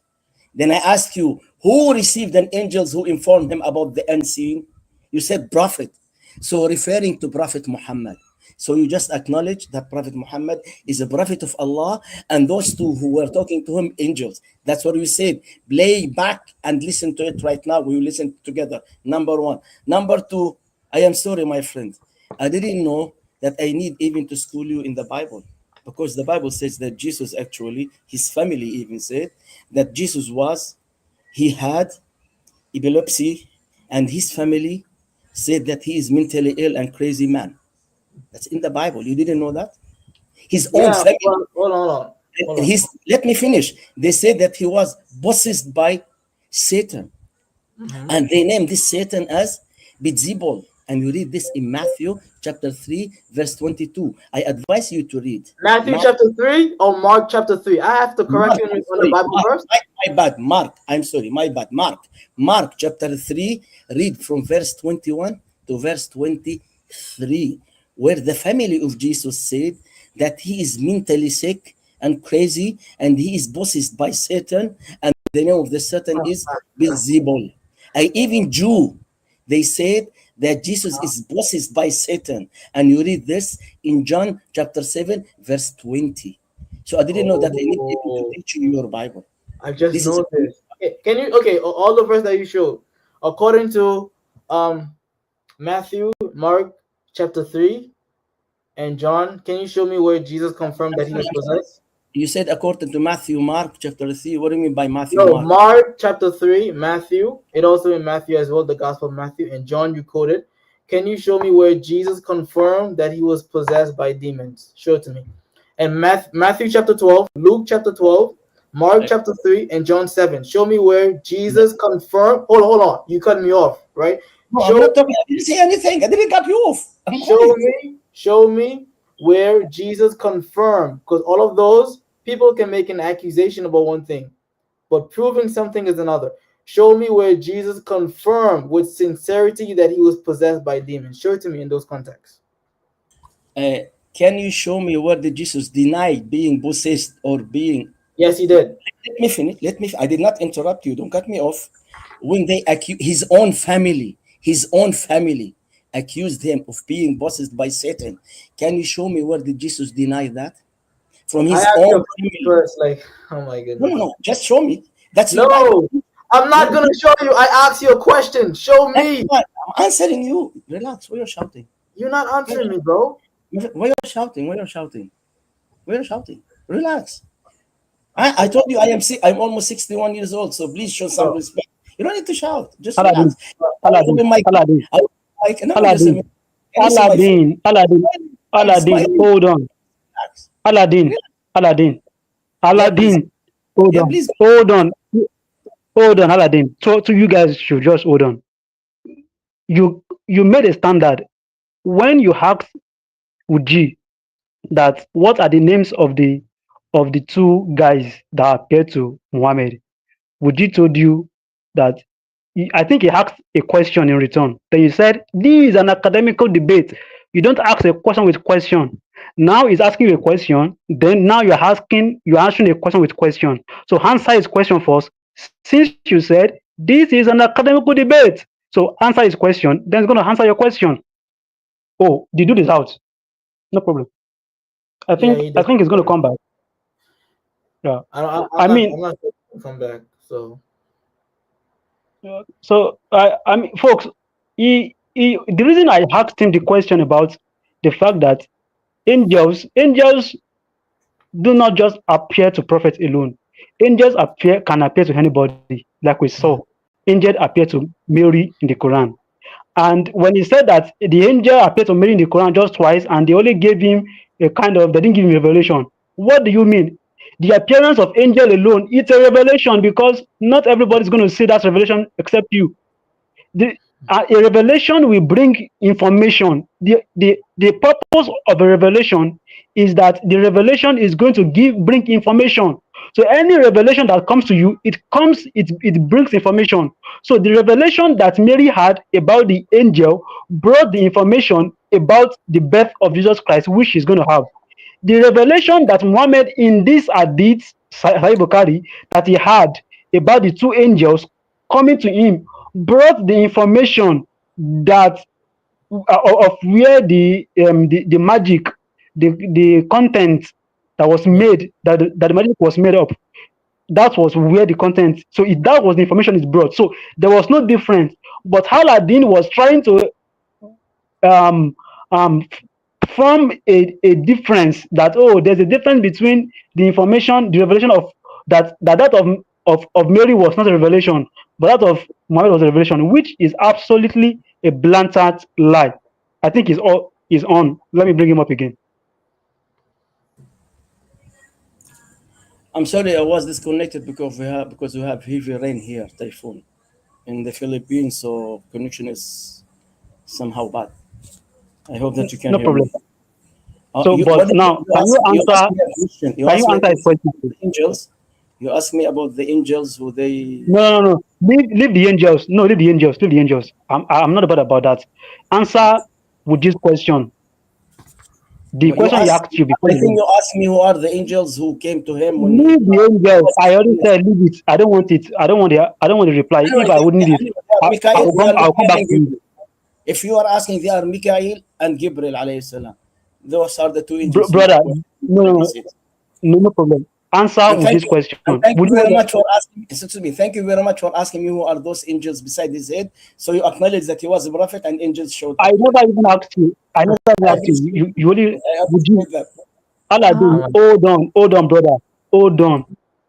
Can you please, Wuji, can you please repeat your question so that you can answer it? And this time around, remember you said this is an academical debate. Aladdin, please, you wanna answer the question without Uh, without Please, using question to answer the question. may I know your name? May I know your name, please? So I will address you by your name because I can My see name is name beside. Christian Apologetic Network. You can call No, me no. So I Christian. will address you. What is your name? What can I call you, please? Christian Apologetic Call me Network. Christian. Okay, Christian, no problem. How about the other guy? Okay, that's good. Now your name was very small. I cannot see that.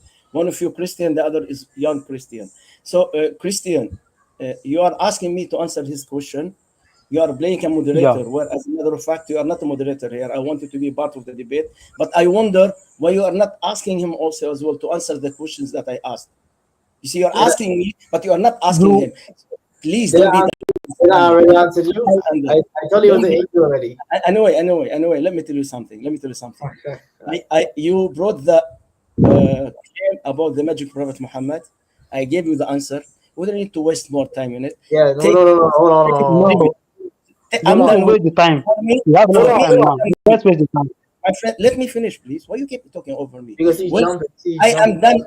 I am done with it. I gave you the answer according to Islamic scholars, and He's both of you jumping. said that the one who appeared to him are angels, which prove that he's a prophet. So this is already good enough for me. So say whatever you want to say, but for Thank me you. at this point, I am done. Now He is let us done. You move know why he's to the done? next point. The Quran says no one can attack God's servant. So it's the contradiction. All right. Second of all, you make a claim Jesus was bewitched in the Bible. I asked you a question, you still need to answer me. Matthew chapter 12, Luke 12, Mark chapter 3, John chapter 7. When the people bring an accusation that Jesus had was casting demons out of Beelzebul, show me where did Jesus bring that as an affirmation? Where did Jesus confirm that he was possessed? Uh, Very good. The answer for this, you came with a claim against Prophet Muhammad. So to prove that those claims are wrong, so I'm answering you, showing you that those are all false claim. Let me finish, don't interrupt me. If I will not answer you, that's mean I will agree with you. Now, when they told Jesus that you are this and that, and his own family accused him of being mentally ill. I'll quote you the verses. Now, my answer for you, why is it that Jesus did not reject what they told his own family? I'm not saying his enemy, I'm saying his own family. Why he never told them I'm not mentally ill? Why he did not refute that on himself? Why he kept quiet and never answer back? Now, if I will say, for example, for you, you are crazy, you are mentally ill. You act as a crazy man, mental ill man. You will try to prove to me, if you will tell me that I'm crazy, I'm mentally ill, tell you, no, I'm not mentally ill, I'm not crazy. And I'll prove to you that I'm not crazy. But if I will keep quiet, that's when I will agree with you that I'm crazy. So my question for you is answer to the question, where did Jesus reject being called as mentally ill by his own family or by his enemy? Can you answer the Did he question, reject please? that? Just answer me yes or no. Did Can you Jesus answer the reject? question? Can you answer the question, please? See, I asked you a question. Where did Jesus of okay. Let me just make it straight for you.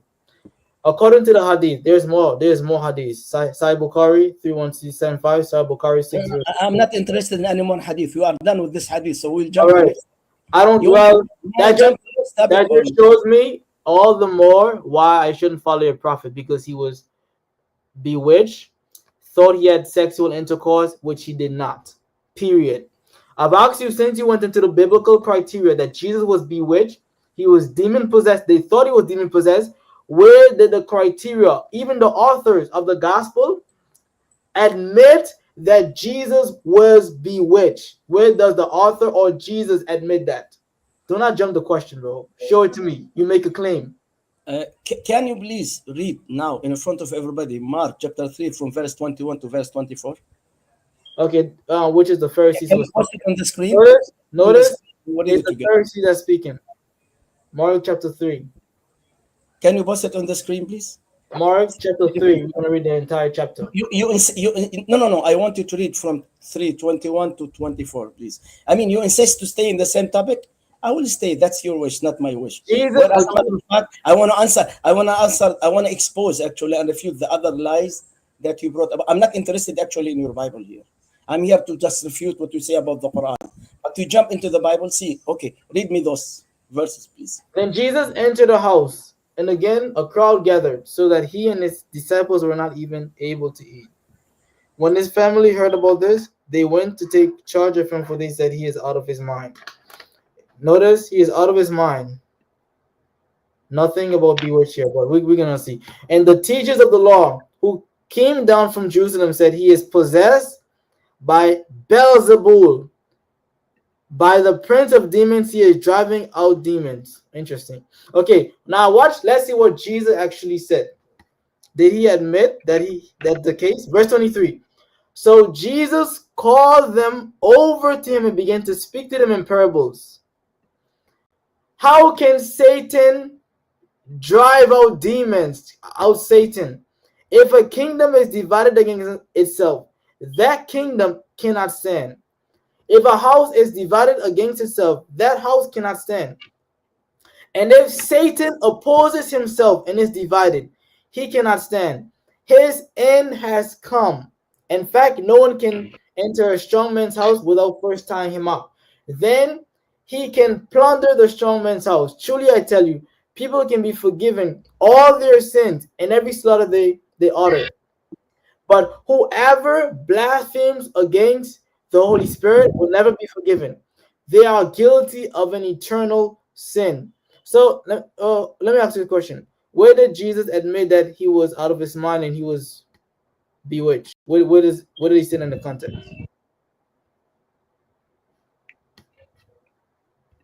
He's not there. He's out again. He's gone. He's out again. And fact check. Does the context say anything about Jesus admitting that he had Beelzebul and being possessed, or he was out of mind? I don't know what they're trying to get over with this. He's trying to he's he knows he already lose the debate. That was the reason he was saying he does not want to speak about the topic any longer, because he knows that he had already fucked up. He knows he has said what he ought not to say. Because why should you appeal to the Bible when you know clearly that there was nowhere Jesus Christ admitted to that fact? Muhammad admitted to his demon possession. His companions admitted to his demon possession. He is here. Everybody admitted to his demon possession.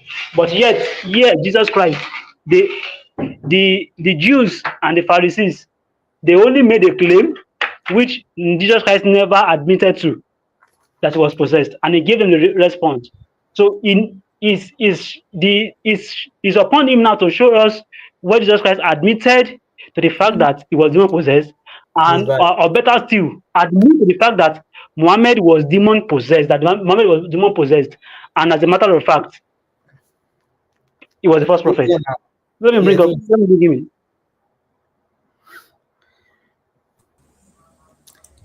Yeah, brother Aladdin, do you see what? I'm sorry, once again. I was disconnected. Let me tell you something, please. Christian, you and I lose. Don't worry. Enjoy the moment. You destroyed me. I am destroyed. You and I lose. I'm not here for it. I'm not as young as you are. I'm not so childish to say, I won, you lose. That's not a basketball game, okay? That's an intellectual discussion. Let the people decide which side they are with, okay? So don't come. You win, no problem. You destroyed me. You are correct. I'm wrong. Does that make you happy, Christian? Apologies? Are you happy with that? When you So when you when you just a minute. when you say You give the answer. You give don't, the answer. I'm not your child. I'm not your brother. I'm not your child. You cannot control me. So No, no, no. you I'm don't not just tell me listen to controlling me. you. I'm telling you, So congratulations. You destroyed me. when you Whatever you want. hold on, you cannot promote debate. Hold on. You said Why you we should interrupt? move away from the topic. Why did you? Why should we move away from the topic? That's the question. Why should we move away from the topic? If you had not said something you ought not to say, why should you insist that you should move away from the topic when you are the one that brought up the topic yourself, saying that Muhammad was not bewitched, or it actually proves to the fact that Muhammad was a prophet, and yet you went ahead and go to the Bible to prove that Jesus Christ also was bewitched, and the young man asked you a question: where did Jesus Christ affirm to the fact that he was bewitched? You started tap dancing, and then you had nothing to say. Now you now come to say I said you won. I never said you won. I said you already knew that you lose the debate, meaning that when you say something you ought not to say, definitely you lose your ground that you had already. Nobody is saying Christian apologetic network won, or young Christian apologetic won, or Aladdin won. That was not my connotation of what I said. What I just said is that you already lose your foot when you said Jesus Christ also was possessed. You knew that you had already fucked up at that time, and that was the reason you were saying that we should move away from the topic. So it's my turn to speak. You can speak. You see, I did not interrupt you, and I hope that you will be able to control yourself. You have problem that you are both very young, and you are so aggressive. You know, wow, we're debating. You see, you're so excited about it. Okay, uh, I'm telling you, you destroyed me. You win. I lose. You're right. I'm wrong. Are you satisfied with that? I'm telling it to you. You want me to open the cam and say it when my cam is open so you can look into my eyes? I'm telling you. So are you satisfied with that? I want you to be happy. I'm not here to provoke you, okay? So finish. So whatever you say is correct, I am wrong. Have no problem with that. Okay? Now, I didn't move to the Bible because I wanted to talk about the Bible. Because he said there is nowhere in the Bible. He's the one who started that. So I quote the Bible. Now, can we please move to the next silly claim that you brought? This young Christian, you are the one who brought this claim and you repeat it several times. And I'm sorry to say, you said it out of ignorance. And when Okay. I answer you, let me finish. I did not interrupt you. Why you keep interrupting me? You see, I've been listening to both of you. So let me I didn't let me interrupt. I listen. just wait. Hold on. I didn't No, interrupt. I didn't interrupt. I just said okay. That's it. no, you are interrupting me again. You see now, I didn't interrupt. I'm just saying, oh, you see, that's interruption already. That's already interruption, right? Now, young apologist, this claim, this silly claim that I am sorry to say that you made fool of yourself, because I will show you 1,000,000% that you have no knowledge about it, just to make your point. And you were laughing when you were saying that. No one will come to Al-Zut. Don't worry. If you want to talk about Al-Zut, you bring me the hadith, we'll talk about it. Don't worry. Don't keep repeating me. I've seen the screen. I'll talk about that. But this person, David Bonnet, if you don't mind, I want him to come to the panel and I want him to ask me in person. Because I don't answer those questions on, chat. So please, if he's interested in Al-Zut, let him join us. Ask me the question and I will discuss with him. Have no problem with that. Now let's go back to Mr. Young Christian. You just quote آمنت بك وبمن أنزلك. The Prophet Muhammad said, I believe in thee and the one who has revealed thee about the Torah. Wait, hold on. Sorry to interrupt you. We're not moving on. You quoted Exactly. Mark chapter 3. If you will not move on, so you keep talking, I'll mute myself. When you finish, No, brother, you make a claim. I need to see where Jesus admit that he was being I'm telling you, I Finish. told you, you are correct, I am wrong. Are you happy? Finish. No, you're not. Okay, so are you admit that you were wrong? You are West. I'm telling you, you are correct, I am wrong. Are you happy? Just enjoy it. Enjoy the moment. Would I understand what you do. I will open the cam so Believe you will me. see. No, please. I will open the cam. I will say, you see, can you see my face? Can you see my face? Aladdin, that's enough. That's enough. Let me answer him. I already said it. Please let me answer. Why you keep interrupting me, boys? Just relax. Nobody is interrupting you. How can I? I'm going to speak for less than 1 minute. You will take over. You're going to speak for about 3 minutes. Nobody is interrupting you. You've said it. You move on. That's so childish. It is so childish speaking over me. You are the one that's been childish here, man. You are the one that is being childish. You are the one that is being childish. We are going to speak for 1 minute. You take over the mic. You would begin to say what is not, what is off topic. Now when Yo, you yo, were yo, talking, yo, you, you are you, talking you, about you, Halazi. you, Nobody asked you about Abu Halazi. Shakha, You young were boy. talking about Halazi. Abu Shakha, young Man, boy, young boy. Listen to me. I am 61 years old. I'm not here for a childish like you to I call am me. 72 years old. I am not your mate also. So This, you've not seen my Okay, face. You hold don't on. know me. You Brother, don't know how old I okay, am. You please. just come here, brag about your age. You okay. can be Listen, 100 years of age. As far as I'm concerned, I do not relax and care. listen. But what I'm saying Relax is and that listen. when you lay Relax a and listen. down-breaking rule, you don't come here and Boy, break it. relax and Wuji is listen. not your Boy, child. Neither am I your child. relax, When relax. Yeah, boy, you cannot relax. just come here and say, "Oh, stop interrupting me, stop interrupting me." When myself and Wuji, we are going to speak for about 1 minute. You will take over the mic and then you speak about for 3 minutes, and then you are going to expect us not to interrupt you. Probably we should set a time debate whereby you speak 1 minute, would you speak 1 minute? Yeah, Or if I want to interrupt, that'll I be can speak good. 1 minute. That'll be Rather than good. you saying you are being interrupted, you are being interrupted. Nobody is your child here. You cannot just come here and say because you Let, are let, 63 years old. let Do me you school know? you Do you something know if I'm 100 years about old? the Arabic language. Let me school you something about the Arabic language.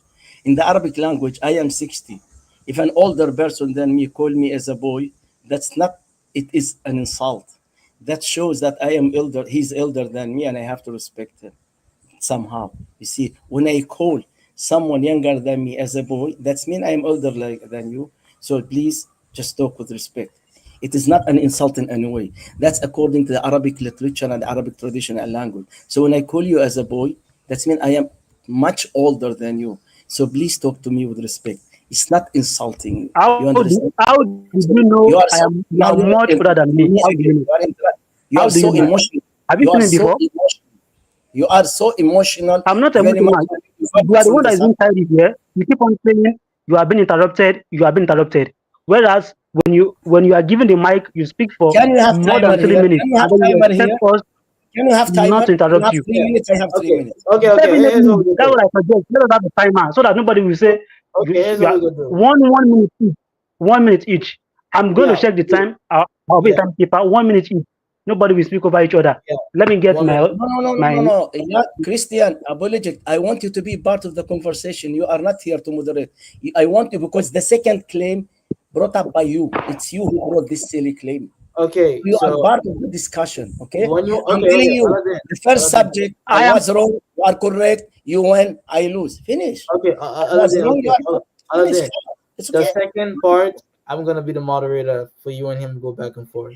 No, no, no, So no, no. don't You worry. are No, don't worry included in about the it. discussion. You are included in the discussion. I No, because with not you. not everything that I said he was included. No, Most you agreed with him and you spoke about the same claim, and I've write down what you also said, and oh, you made also lies about the claim. Don't tell me you didn't. He brought the bro. claim and you spoke I about it. I said something. I make a claim, right? Did he make? If I make a claim, he make a claim as well with me. So if I make a claim, you need to address what I said. If he make a claim, you need to address what he said. It's not both of us at the same time. So make a timer. Who you want to converse with, choose who you want to speak to, and then we'll move from there. I want to talk to you, to him, and to this person who asked me about Azot also as well. Three Huh. of you. See, And me alone. like And if you have, okay, and if no, no, you ask me a question, and if you have other Christian, just bring them, and I will discuss with all of you. How about that? no, This is my answer. Yeah, yeah, I'm no. telling you. Ah, I said no. I said Aladdin. no. Just do a Aladdin. timer. You Timer. okay? Let's do this way. Let's do this way. Let's do this way. Let's do this way. We all speak, but if I have something to say, I can then say it. Then you can converse with me. If Uji has something to say, he can say it. Then you can converse with him. If that's what you want, Do is you that okay also have by the you, timer? Aladdin? Yes, he should also have the time also. I'm sorry, you were chopping. I wasn't able to understand. My apology. What did you say, please? I'm sorry. Can you repeat yourself, please? Yeah, I said yeah. since you want to have a conversation with myself and with G also, I said okay that what of if when we bring up a topic, if I have something to say, I chip it in, you can respond to me. Then Wuji, if you have something to say, you chip it in, then you can respond to him also. So by this you can actually speak to both of us. How about that? Are you okay with that? Okay, who said I believed in thee and the one who revealed thee? Who said Not that? me. I didn't say that. So he said that. That was it clear? Okay. You don't give me, I'll give you 20 minutes. Talk about it as much as you want. And when 20 you are done, minutes? 20 he minutes? said, yeah, he speak as much as he want about No, this. no. 20, I'm no. giving you. 1 minute. 1 minute. No. You were not able, you just relax. I said, 1 minute. just If no, 1 minute.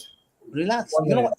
What did I say? Can you repeat what I just said? You said 20 minutes, bro. That's what I heard you 20 say. minutes. 20 minutes what? What did I say about the 20 minutes? 20 minutes, you can say as much as you want, right? Who can say as much as he wants? Me, my side. Yeah, I said I will give you, even if you need 20 minutes, you can keep 20 minutes talking about the same topic. I believe in thee and the one who revealed thee. If you want 20 minutes to talk about it, you have 20 minutes. That's what I said. It's not Okay. me. I'm giving it to him. So this is how kindness, I am kind. So I'm Okay. giving you to speak as Noted. much as you want about the topic. You understand? Okay, The good, same point. I believe good. in. You see, that's why you are always. I told you, you are so aggressive. You are so excited. You are not listening to me. You are listening to yourself. So Noted the listen, topic. please. Have you seen the topic on the top? Was Muhammad a true prophet? So Excuse me. You don't need to give a time. I'll give him the time that he wants to speak about the topic. I believe in thee and the one who what received. what He topic gets it the is? time he wants. I don't mind. I will listen. What topic it is? Do I need to? Please. I mean, why No, don't you? I You believe don't. in thee is what category? You Yeah. can't just say I believe in thee and what is He, revealed. he quote, he said there is a hadith that Prophet Muhammad says, I believe in thee and the one who revealed thee regarding the Torah. That's what he quote. So let him talk about this topic. I will Oh listen my to him. goodness. No, don't mind what he said. 1 minute each. So I still don't know what Please, topic. I I don't still want don't. you to, please don't give him 1 minute. Give him the time that he needs. No, It's one not, minute. One no, minute. I am very kind. No. 1 minute is not Okay, enough. you can say that 1 minute. I'm No, no, trying to no. be fair. No, Hold no, on. no, no, no. 1 minute is not enough for me to refute him. Okay? Just Oh, it's give not him the enough. time that he needs. 1 minute. We give No, 1 minute Aladdin, rebuttal. I excuse have me. You don't Muji, tell, you Muji, don't ask question in Aladdin, 1 minute and ask me Aladdin, to answer you in 1 minute. Aladdin, Saying this silly Aladdin, information. I'm not afraid, guys. You are Aladdin, coming home. You are so afraid. Aladdin, Yes, Aladdin. yes, Aladdin. yes, I yes. have made my point. If you have any objections to what I said, bring it Uh, up. what was I don't your have point? to start Can you please talking give me about your it. point? What is the objection? What is your point? Can you give me your argument, please? I want everybody to hear it. Can you repeat your argument, please? The argument is if Muslims claim that the Torah we have today has been corrupted, then why did Muhammad say that he believed in the Torah and in the person that sent the Torah? That's number one. Number two, why did Muhammad implement a punishment that is in the Torah in his own lifetime if the Torah has been corrupted? That's my argument. So you can.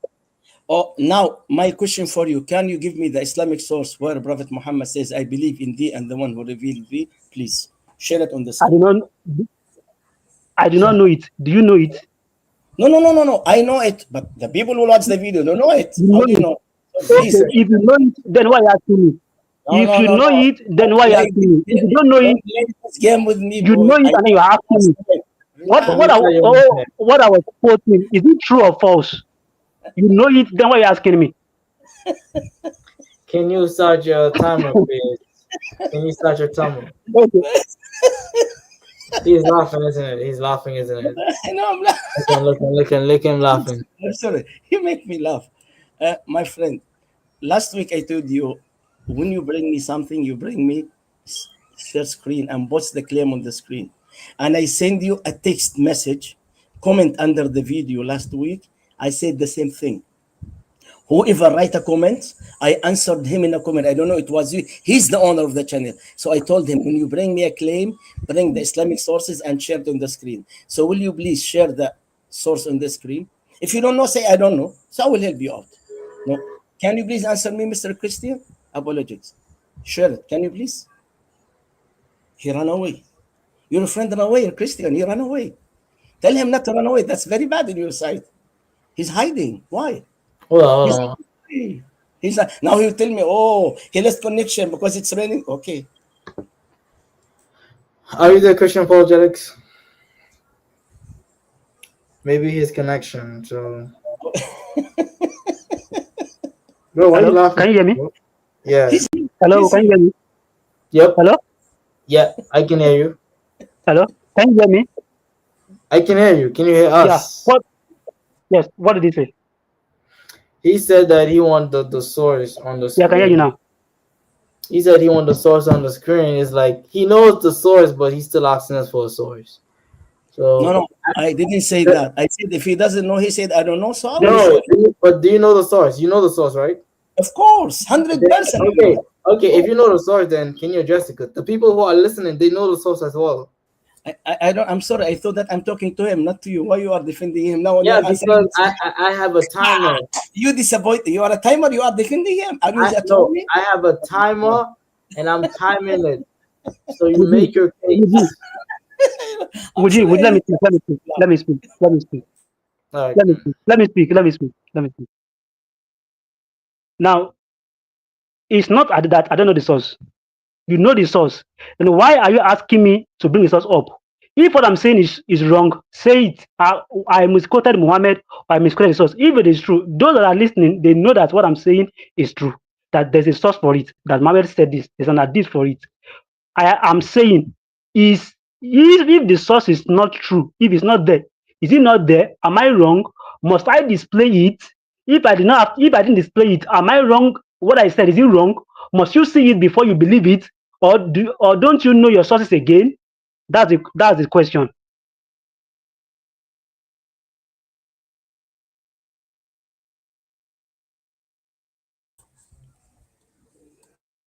So it's my turn to speak.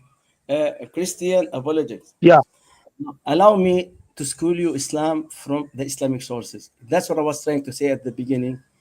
So sad to say that you quote things from a non-Islamic sources to make your point, because you never clarify about it and go to the Islamic sources to make sure that what you are saying is false or true. So what you have quote, "Amantu biki wa biman anzalaki." I believe in thee and the one who has revealed thee. Don't blame me the timer. We don't have timer from the beginning. Now when I speak, you play the timer. If you will stop me on a timer, I will not talk. I was listening to him, so be quiet and let me answer. Wait, Stop hold this. on. Oh, no, sorry. It was a mistake. So it was a Okay? mistake. So we are speaking without no timer and let him speak as much as he wants. Now, when I want to refute him, you want to play the timer on me. Then 1 minute, no, no, No. no, no, it's 1 minute. It's another. Okay? So Can I respond? No, you bring the accusation. Can I respond now? Why? there's no I accusation. I'm talking to the person. So okay? You see, you interrupted me. I was concentrating and now I lost my concentration. So I have to go back from the beginning. you I bring will the start. accusation. It was a mistake. Okay, that's why I will go back again from the beginning. So I will have my Okay. What I concentration. was doing is that I realized that since you were talking now as a response, I said, okay, maybe it's the best time I to am bring a sorry. timer. You see, I was talking with the Holy Spirit all over me. Now you No, interrupted you don't me. have the Holy Spirit, bro. No, hold on. You don't have the Holy Spirit. I'm just letting you know. So, I want to say what I want. You don't tell me no or this. I want to okay. say what I want. I just respond because you just bring accusation. That's all. Ah, That's all. okay. Can I speak and you will not interrupt me? Can I speak? I'm sorry. I really can't stop laughing, guys.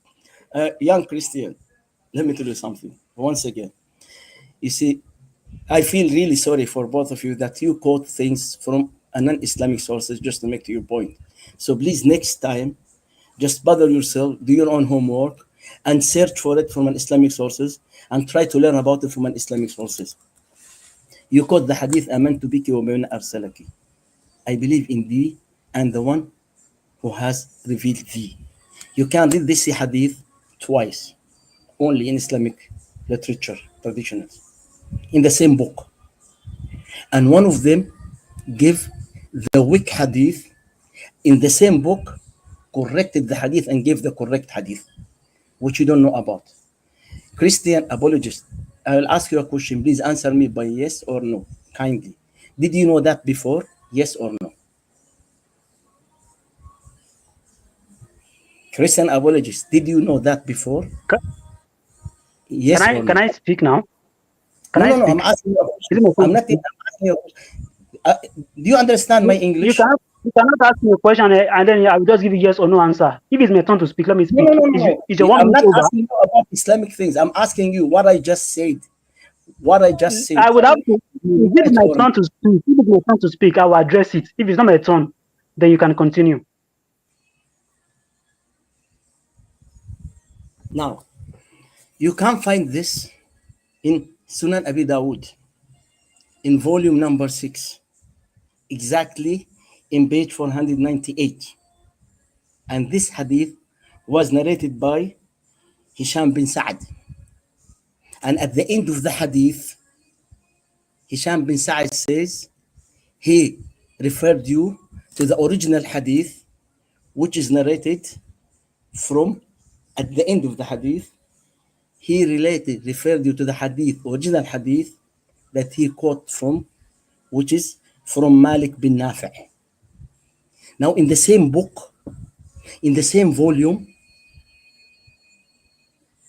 you will find the original hadith that he referred you to. You read in volume 6, page 494, just 4 pages before. He quote the hadith and he told you that this hadith is weak, and I believe in thee, and the one who revealed thee was added to the hadith, and it's a fabrication. And it was never said by Prophet Muhammad. It was not mentioned by Prophet Muhammad. And majority of scholars say that it's weak. Why? Because the narrator is Hisham bin Sa'ad. We have science in hadith, which you do not know anything about, I'm sure about. We call it ilm al-rijal, science of men, whom they spoke about Hisham bin Sa'ad. And they said that he's weak. He's not accepted. Most of the hadith is batil, rejected. So what you quote is fabrication. And let's say, for the sake of the argument, what you quote is correct. It is authentic hadith, no problem. So when Prophet Muhammad said, Amantu biki, amana, that's past tense. It's not present and future. That's grammatically you do not know because of your ignorance of the Arabic language. When Prophet Muhammad says Amantu, he said, I believed in the past tense, in the one who revealed in the past tense the Torah to Moses during the time of Moses, not in their hand. And Prophet Muhammad was talking about a specific subject. When they came to Prophet Muhammad in the Holy Quran and they asked him about the punishment for adultery. So he was talking about a specific ruling, not the entire Torah. So he believed in the one who revealed this ruling in the Torah during the time of Moses, which still until nowadays in your book. So this is the meaning of the hadith. It doesn't say that Prophet Muhammad believed in the Torah in general. He was not talking about the first 5 books of the Old Testament. No. So did I answer your question? I'm done. Now speak as you want. Say whatever you want. I'm done. Oh, you're hiding or what? You're having a secret meeting at my back or what? You both close the cam? Anybody's home? Why did you run away? Why he ran away? He traveled or what? Yeah, I ran away. No, not you. I'm not talking about you. I'm not talking to you. I'm talking to him, not you. At times, his internet get Okay. like sometimes. Go ahead, Christian. Okay. Teacher. Okay. Thank you. Uji, can you please pull up Sunan Abi Dawud 449? Yeah, give me a sec.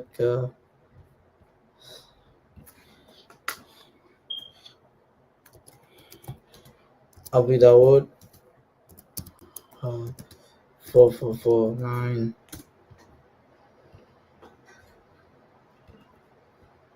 Okay.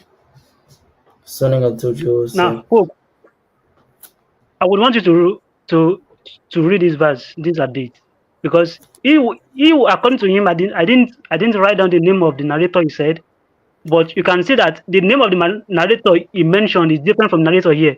Narrated Abdul Ibn Umar. I think he was saying Isham or whatever. I don't know. A group of Jews came and invited the messenger of Allah to cook. So he visited them in their school.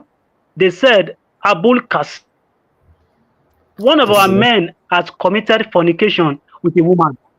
So to pronounce judgment upon him, they placed a cushion for the messenger of Allah, who sat on it and said, bring the Torah It was then brought. He then withdrew the cushion from beneath him and placed the Torah on it, saying, I believe in thee and in him who revealed thee. Now, from all the number one, he gave a different narrator of this hadith. Now you can see that the narrator which he mentioned was actually different. This is the narrator of the hadith. That's number one. Number two, the hadith is graded as Hassan. Now, number three, he needs to say, is Sunnah.com a Christian website that is saying something else differently from what he's saying, that is claiming that this hadith is fabricated or is weak or whatever. Now, he said, even if we are to throw all these ones away, that Muhammad the prophet did not mean that the old Torah is not corrupt, is true. He said that what it means was that verse, which was Exodus 20:14, I think, where the punishment was implemented, say that verse was the one that's been true. But yet, when you read this hadith, you see that Muhammad asked them to bring the Torah. The Torah is not just Exodus chapter 20, verse 14, or Deuteronomy chapter 32, verse 19 to 21, where it speaks about the punishment for fornicator. That is not what the Torah is. The Torah is the complete book of Moses, and they brought it, which means that Muhammad is not just saying that just that verse alone is uncorrupted, but the entire Torah, because when they brought it, then he stood up and placed that book and said, I believe in thee and in him who sent you. So you can see that whatever he's saying does not agree with what he's saying. That is Muslim for you. They will throw everything under the bus just to make a claim, whereas they know that they are lying. You can tell who is lying from here now. That's me. You can respond. All right, Aldin, you next. Give a response. You know, this guy, I'm sorry, I don't mean to be rude, but this guy is a troll. Am I talking to a troll? I'm sorry, I don't mean to insult you. Can you repeat what I just said a while ago? I want him to repeat my answer. I'll give him my time to repeat my answer. I'll pass you the mic. I'll give you my time. I want you to repeat my answer again, please. Yalla, young Christian, prove that you are not troll and you are not lying. Repeat my answer. You talking to me or No, I'm not talking to you. I'm talking to him, right? You said young Christian. I am young Christian. Christian apologist, yalla, repeat my answer. I will show you how troll he is and how ignorant he is. By the way, he just made fool of himself. Allah al-Azim. I swear by Allah. And I will show you how he made fool of himself and he will feel ashamed of himself. Repeat my answer, please. From the same hadith that you quote in your screen. Christian apologist, repeat my answer, please. Hold on. Are you there, Christian apologetics? Are you there? The internet connection. I will wait for him until he will come back. I will keep quiet until he will come back. I want him to repeat my answer because he just made fool of himself by the Allah al-Azim. And when I will show you how he made fool of himself, you will laugh because you will agree with me. And you are laughing now because you know that he made fool of himself. I will show him when he said that I am a liar, that he is not a liar. He is even, I even cannot call him a liar because he's more than a liar. Okay, I will wait for him. I want to expose him and I will let him feel sorry that he even decided to discuss with me. There you go. Are you there, Christian apologetics?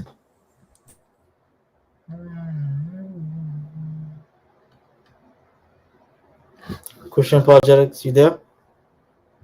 Yeah. What Aladdin is saying is that he's saying that you repeat what he said in the beginning, his answers that he said. Okay. So, because I heard it, you called me name. I don't care. It's typical of Muslims. When they feel uncomfortable, they begin to they resort to name calling. You called us liars. You said Muslims are liars. Throw it under the bus. So when I call you back as a liar, don't say that I attack you. You attacked all Muslims by saying they are liars. They lie and they throw their sources under the bus. So I was responding to you. When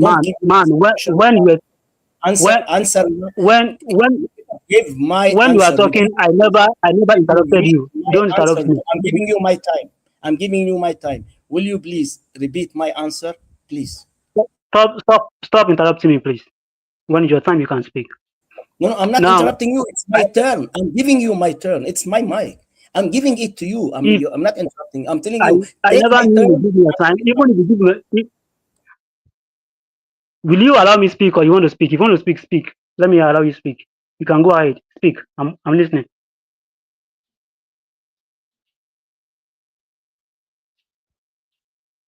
Oh, you're not I'm speaking. sorry, So let me speak. young Christian seems to be that he cannot understand good English. So will you please repeat what I just said? Your English is better than his. Well, you wasn't speaking to me, so if you want to respond to what he said, respond. No, no, no, no. I'm asking you to repeat to him what I just said. Maybe he cannot understand my English. Well, I Listen, don't okay? under, I don't. You said a lot of things. I don't know which one you want me to say. So if you want to respond to what he I said, thought you are the moderator. So why you are not playing moderator now?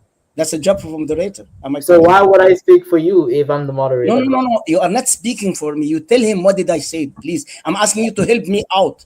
So he Can maybe can understand me. okay, he is about to respond. He was gonna respond, but you interrupted him, right? And so why don't you let him respond? You can go ahead, Christian, if you're still there.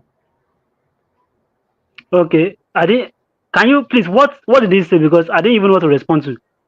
Because I was He said not there.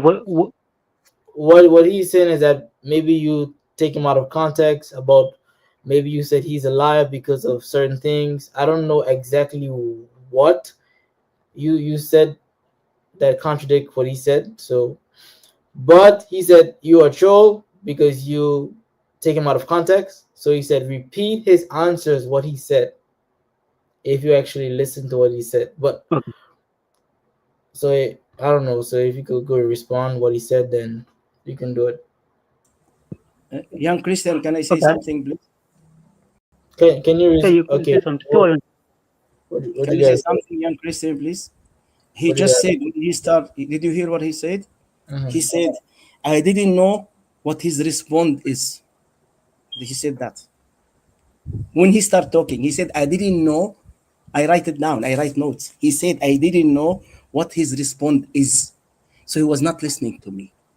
Okay. You see, So that's can what he you said. repeat the argument? Repeat the argument so that he No, can. no, no, no, no. I want him to repeat my answer. If he did not know the answer, tell me I did not hear your answer. Repeat your answer so he will write notes and he will refute me. This is Okay. the academic discussion. Okay? Pay Okay. attention, concentrate. Okay. Hold on. Christian Apologetics. Did you listen to what he said? If you did listen, then respond to what he said because the I answer was. that he. I was. I was not. I was. Network was bad when he was speaking, so I did not hear what he said. That was what I said. I don't know why. Man, that's what I said. That I did not know what to respond to. So that's why I was asking you to repeat what he said, and it would be nice of him to repeat what he says rather than taking offense at it or giving it another meaning that you are not listening. You Yeah. just have to repeat what you said. I don't know what you said. The network was bad, so repeat what you said. Let me respond to you. Young Christian, I will tell you something to prove to you that he lie again. When he start talking, he start reading this hadith, and he said that I mentioned some name that is not even mentioned in this hadith. See, he Mhm. was listening but not listening as he's supposed to. He was listening to but not hearing me. Now you, young Christian, did you hear my answer? Okay. So, well, did you say that the narrator was Ibn Umar? No, no, no. I'm asking you. I'm asking you. Did you hear my answer, young Christian? Yes, I did. So Well, you when said a lot. You Hold on, said hold on, hold on. You guys, hold on. You guys are confusing me. You guys are confusing me. We had relax. a discussion. Hold Why, on. why, why is he shouting? You Why made is an he, opening statement. Hold on. You made an why opening why statement is always which I angry? responded to. After I responded, Why is why you always angry? then my, Why is then my angry? network was glitchy. okay. He is laughing. He's like he's not serious. No, Can no, no, you? no. Sorry, You're I'm not sorry. serious. It's not. I'm not Then serious. No, He you're is not not serious. serious. hold on, guys, hold on, guys, Sir, hold if on, you guys. I don't understand what you guys are saying now he said, because I will if say, your first statement, relax. your first statement which you made, come on, What your about first he said? statement which you made, come on, Aladdin, stop being childish. You are an elderly Relax. You're person. shouting. Behave like an elderly man. He's shouting. You are just being childish. Moderator, why he's shouting? He's fighting me. Why? I'm a good old man. I'm not bad. Stop But being childish. How can a 61 years old man be behaving like a child? Even my kids can't behave the way you are behaving. I'm talking and then you are talking underneath. I just want to clarify something. Then you begin to come on, stop playing tantrum. please relax, So as I was relax, saying, please relax, please. man, keep quiet. You are an elderly man. Keep quiet. Let me respond. Relax. You're high blood. Just relax. Aladdin, can you keep quiet? Just cool down. Okay. Hold on, everyone. Okay, oh no, hold on. We'll just keep it cool. Aladdin, please. I am cool. I'm laughing. Hold on. See, I'm Hold laughing. on. Okay, Aladdin. We're trying to keep it with a good civil conversation. The conversation with Muhammad was Muhammad a true prophet. You deviate to Can about I have a couple of minutes, the please? Torah. Can I Hold have on. a couple of minutes, please? I will answer Can- what I will can answer you- what he said. I Yes. will repeat what I said. I will repeat what I said. Okay. Okay, and respond what he said that No. Would you? No, this is what I want to know. This is what I want to know. I want to know. He made a statement after which I responded to the statement on this hadith where he said the hadith he gave a different narrator and the hadith carries a different narrator. I responded to all those. Then after then it was his turn to respond. It was around that time that I heard him saying, he said this man is a something. He called me a name, a a troll. vagabond name. Yes, So that was where my network got bad. Then I came back again. Then I didn't know what he said within that time for me to respond to. So that was what I asked him to, what he said around that time. That was what I wanted him to speak, to say, so that I can respond to that. Not the one he had already said previously. I had all those and I responded to that. But what he said after I have responded is what I wanted to know. Yeah. So your time is up, Aladdin. Give a response. No other than 1 minute, please. So No. Don't tell me no than 1 minute. We have no. it's 2 No, hours. No time. No. We have no time. First It's of all, 2 hours.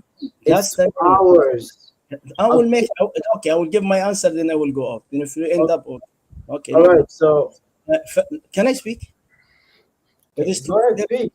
I give you the time now. You see, I will show you, with all due respect, how ignorant he is, and he was not listening to me. He said in my statement, which means that he was listening to me, I gave another narrator. He's ignorant. The same narrator is written in the hadith. If you don't know how to learn Arabic, the same hadith, bring any Arab Christian and let him read it for you. I said Hisham bin Sa'ad, and it's written in the hadith, Hisham bin Sa'ad. But in the English, they are not writing for you the name of the narrators. Therefore, he, out of ignorance, was reading the English, not the Arabic. Can you post the Arabic, please? I will read for you the Arabic, so he will hear the name. It is recorded. So what I will read, you can ask any Arab Christian to confirm that what I'm saying is true or false. حدثنا أحمد بن سعيد الهمداني حدثنا ابن وهب حدثني هشام بن سعد, and that's whom I mentioned. Hisham bin Sa'ad. That's the name I mentioned. What I said, majority of scholars say that it is weak because of him. Then I said some scholars, for the sake of the argument, said it's sahih, as indicated. And I answer both of them. If it's weak, why it is weak, and if it's sahih, what does it mean? So that was my answer that he didn't want to listen to. Where he lied, he said, I did not hear him, but he said in his statement, he gave another name. So he was listening to himself, not to me. So my friend, next time, don't make fool of yourself. I feel sorry for you. I don't want you, you are a young man. Don't please make fool of yourself. It is there in front of you. The name I quote is written there in front of you. Can you please highlight? I will show him the name. Can you please, you see the second line. The second line, first from the right side. No, second line. Second line from the right side. Is that from there? Yeah, start down, go down. No, under this one, exactly. Under him, exactly. Under the one you highlight. Yeah, from here start. Up to the end. Up to the beginning. Go, Hisham. So this is the name that I quote. Hisham bin Sa'ad. It is here in front of you. So that's what I quote. But you, out of ignorance, said that I quote a name of a narrator that's not in the hadith. It is in the hadith. Copy, paste, go to Google and read. They will give you the name that I quote. Thank you very much for having me. I appreciate that. So next time, if you'll give me some more time, so I'll answer the other silly claims that you brought. I will be delighted to do that. I don't mean to offend anybody here. I do apologize. But to be honest with you, see, I'll show you my face. I have fun and I enjoy talking with young people like you, Christians who come so aggressive, so excited. They think that they have something new that we didn't know about. As I told you, I am more than 60 years old. I'm not a young child. And I studied comparative for more than 30 years in 4 different languages. And I speak those 4 different languages. So please, next time, you should know whom you are dealing with. Don't make fool of yourself. I'm saying this for your sake, not Okay. for me. Wallahi. Thank you very Thank much. you. You- God bless you You've said all. you've said Peace what you out. said. I think you need to Good wait for me night. to also to give my Good night. topic. Good night. Good night. You Can cannot you just let speak and then not listen. Okay. us? I think I think I think the I think he's in a hurry to do whatever he wants to do, but Yeah. um it's clear you I'm not I appreciate old men, but when it comes to a dialogue or a debate like this, it has nothing to do with your age. You can Yeah. be 1,000 years old, you can be as old as Methuselah. We don't give we don't give that does not mean that we need to respect your age when it comes to knowledge. Knowledge has nothing to do with age as far as Yeah. we are concerned. And for the fact that you have the superiority of knowing Arabic does not mean that you should downplay anybody, or for the fact that you've been doing 30 years of apologist or whatever does not mean that we should each time you come, you demand respect from us, which naturally will give you the respect of being an older man amongst us. But when you behave like a child, then that is uncalled for.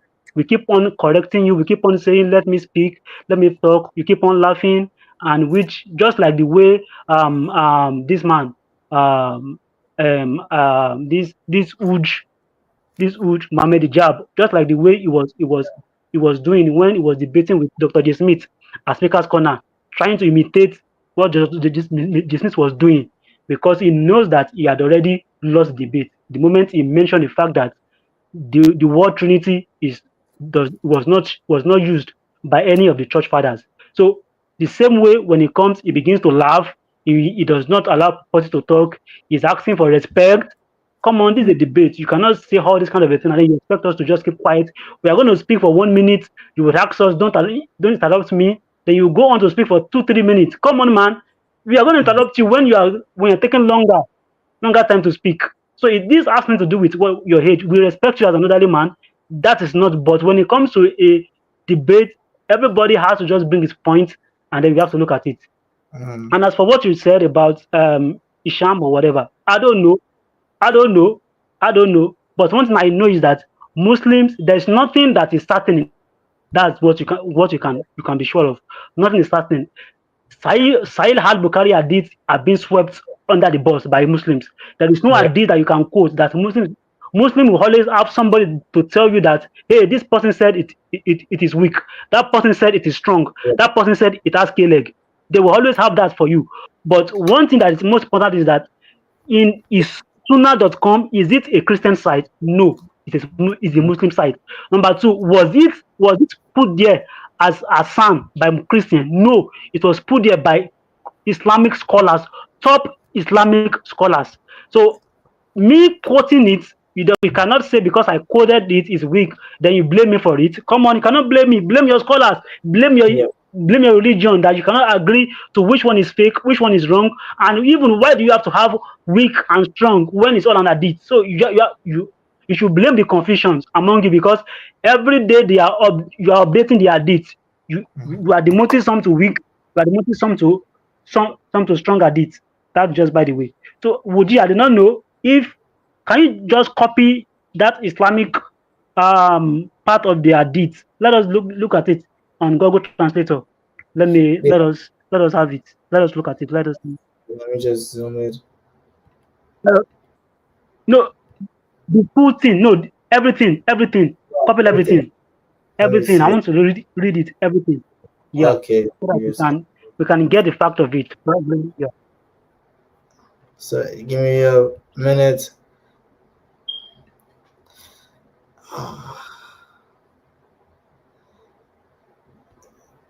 At least Okay. as far as we are concerned, the hadith is genuine and authentic.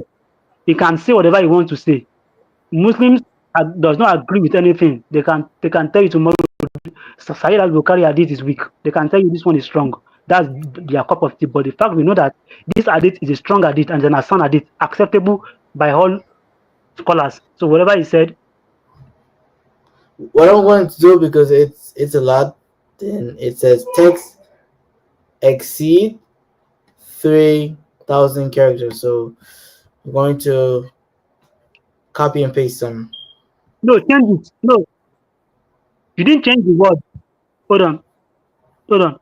Change that Arabic Oh, okay. Oh, okay. To English. Where's English? English. change the other side from Arabic to To English. English. Yeah, and change that side of Don't change that that. detected language to Arabic. That Oh, that detected language change to Arabic. oh, okay.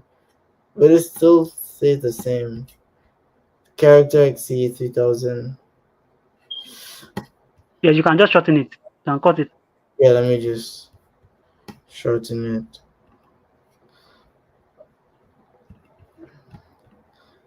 Okay, so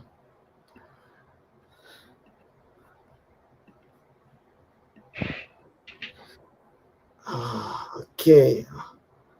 Why does okay, that's what I'm going to do.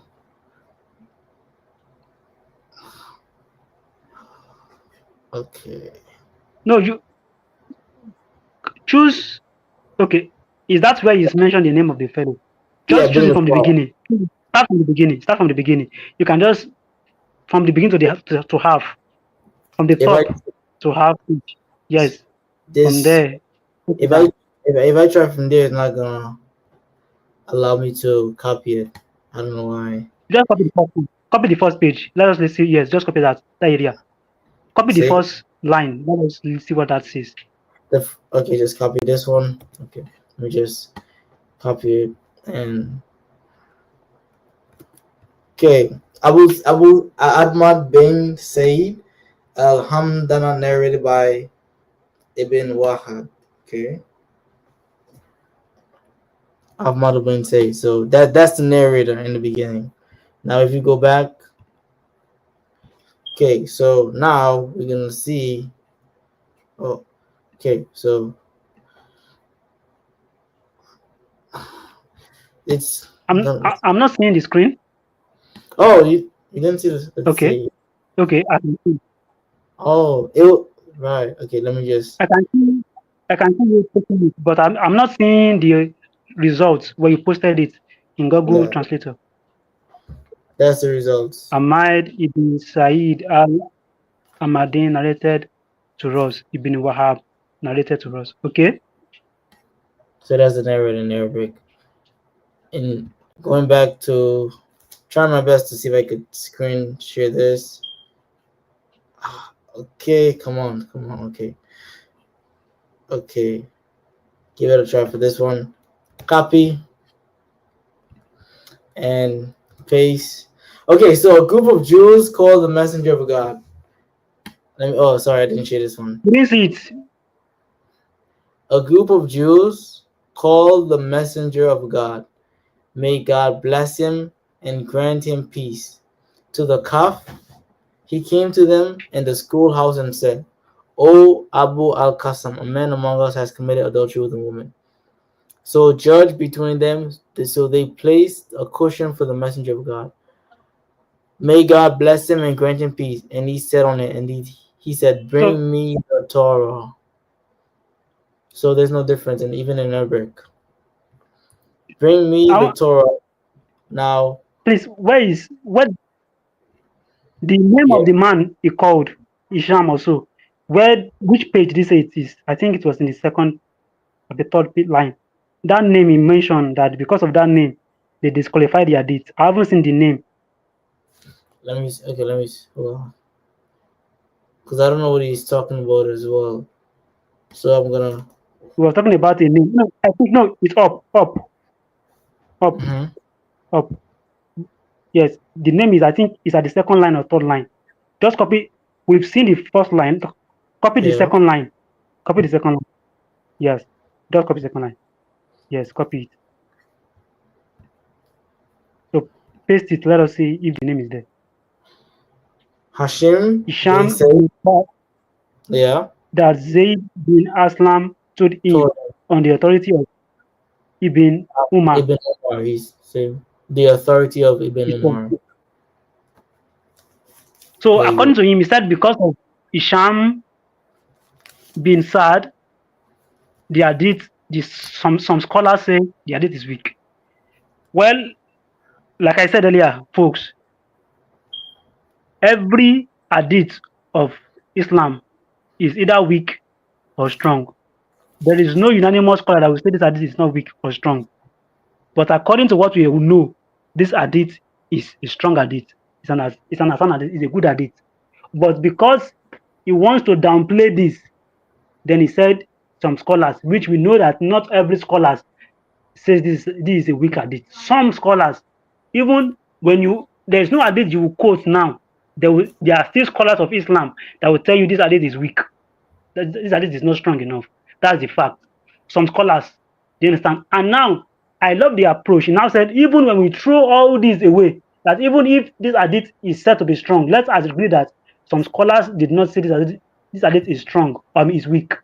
But that he now then said that hadith did not mean that the whole Torah is not corrupt, but it means that the verse of stoning where Muhammad asked them to stone the man that committed fornication, that verse is not what is corrupted.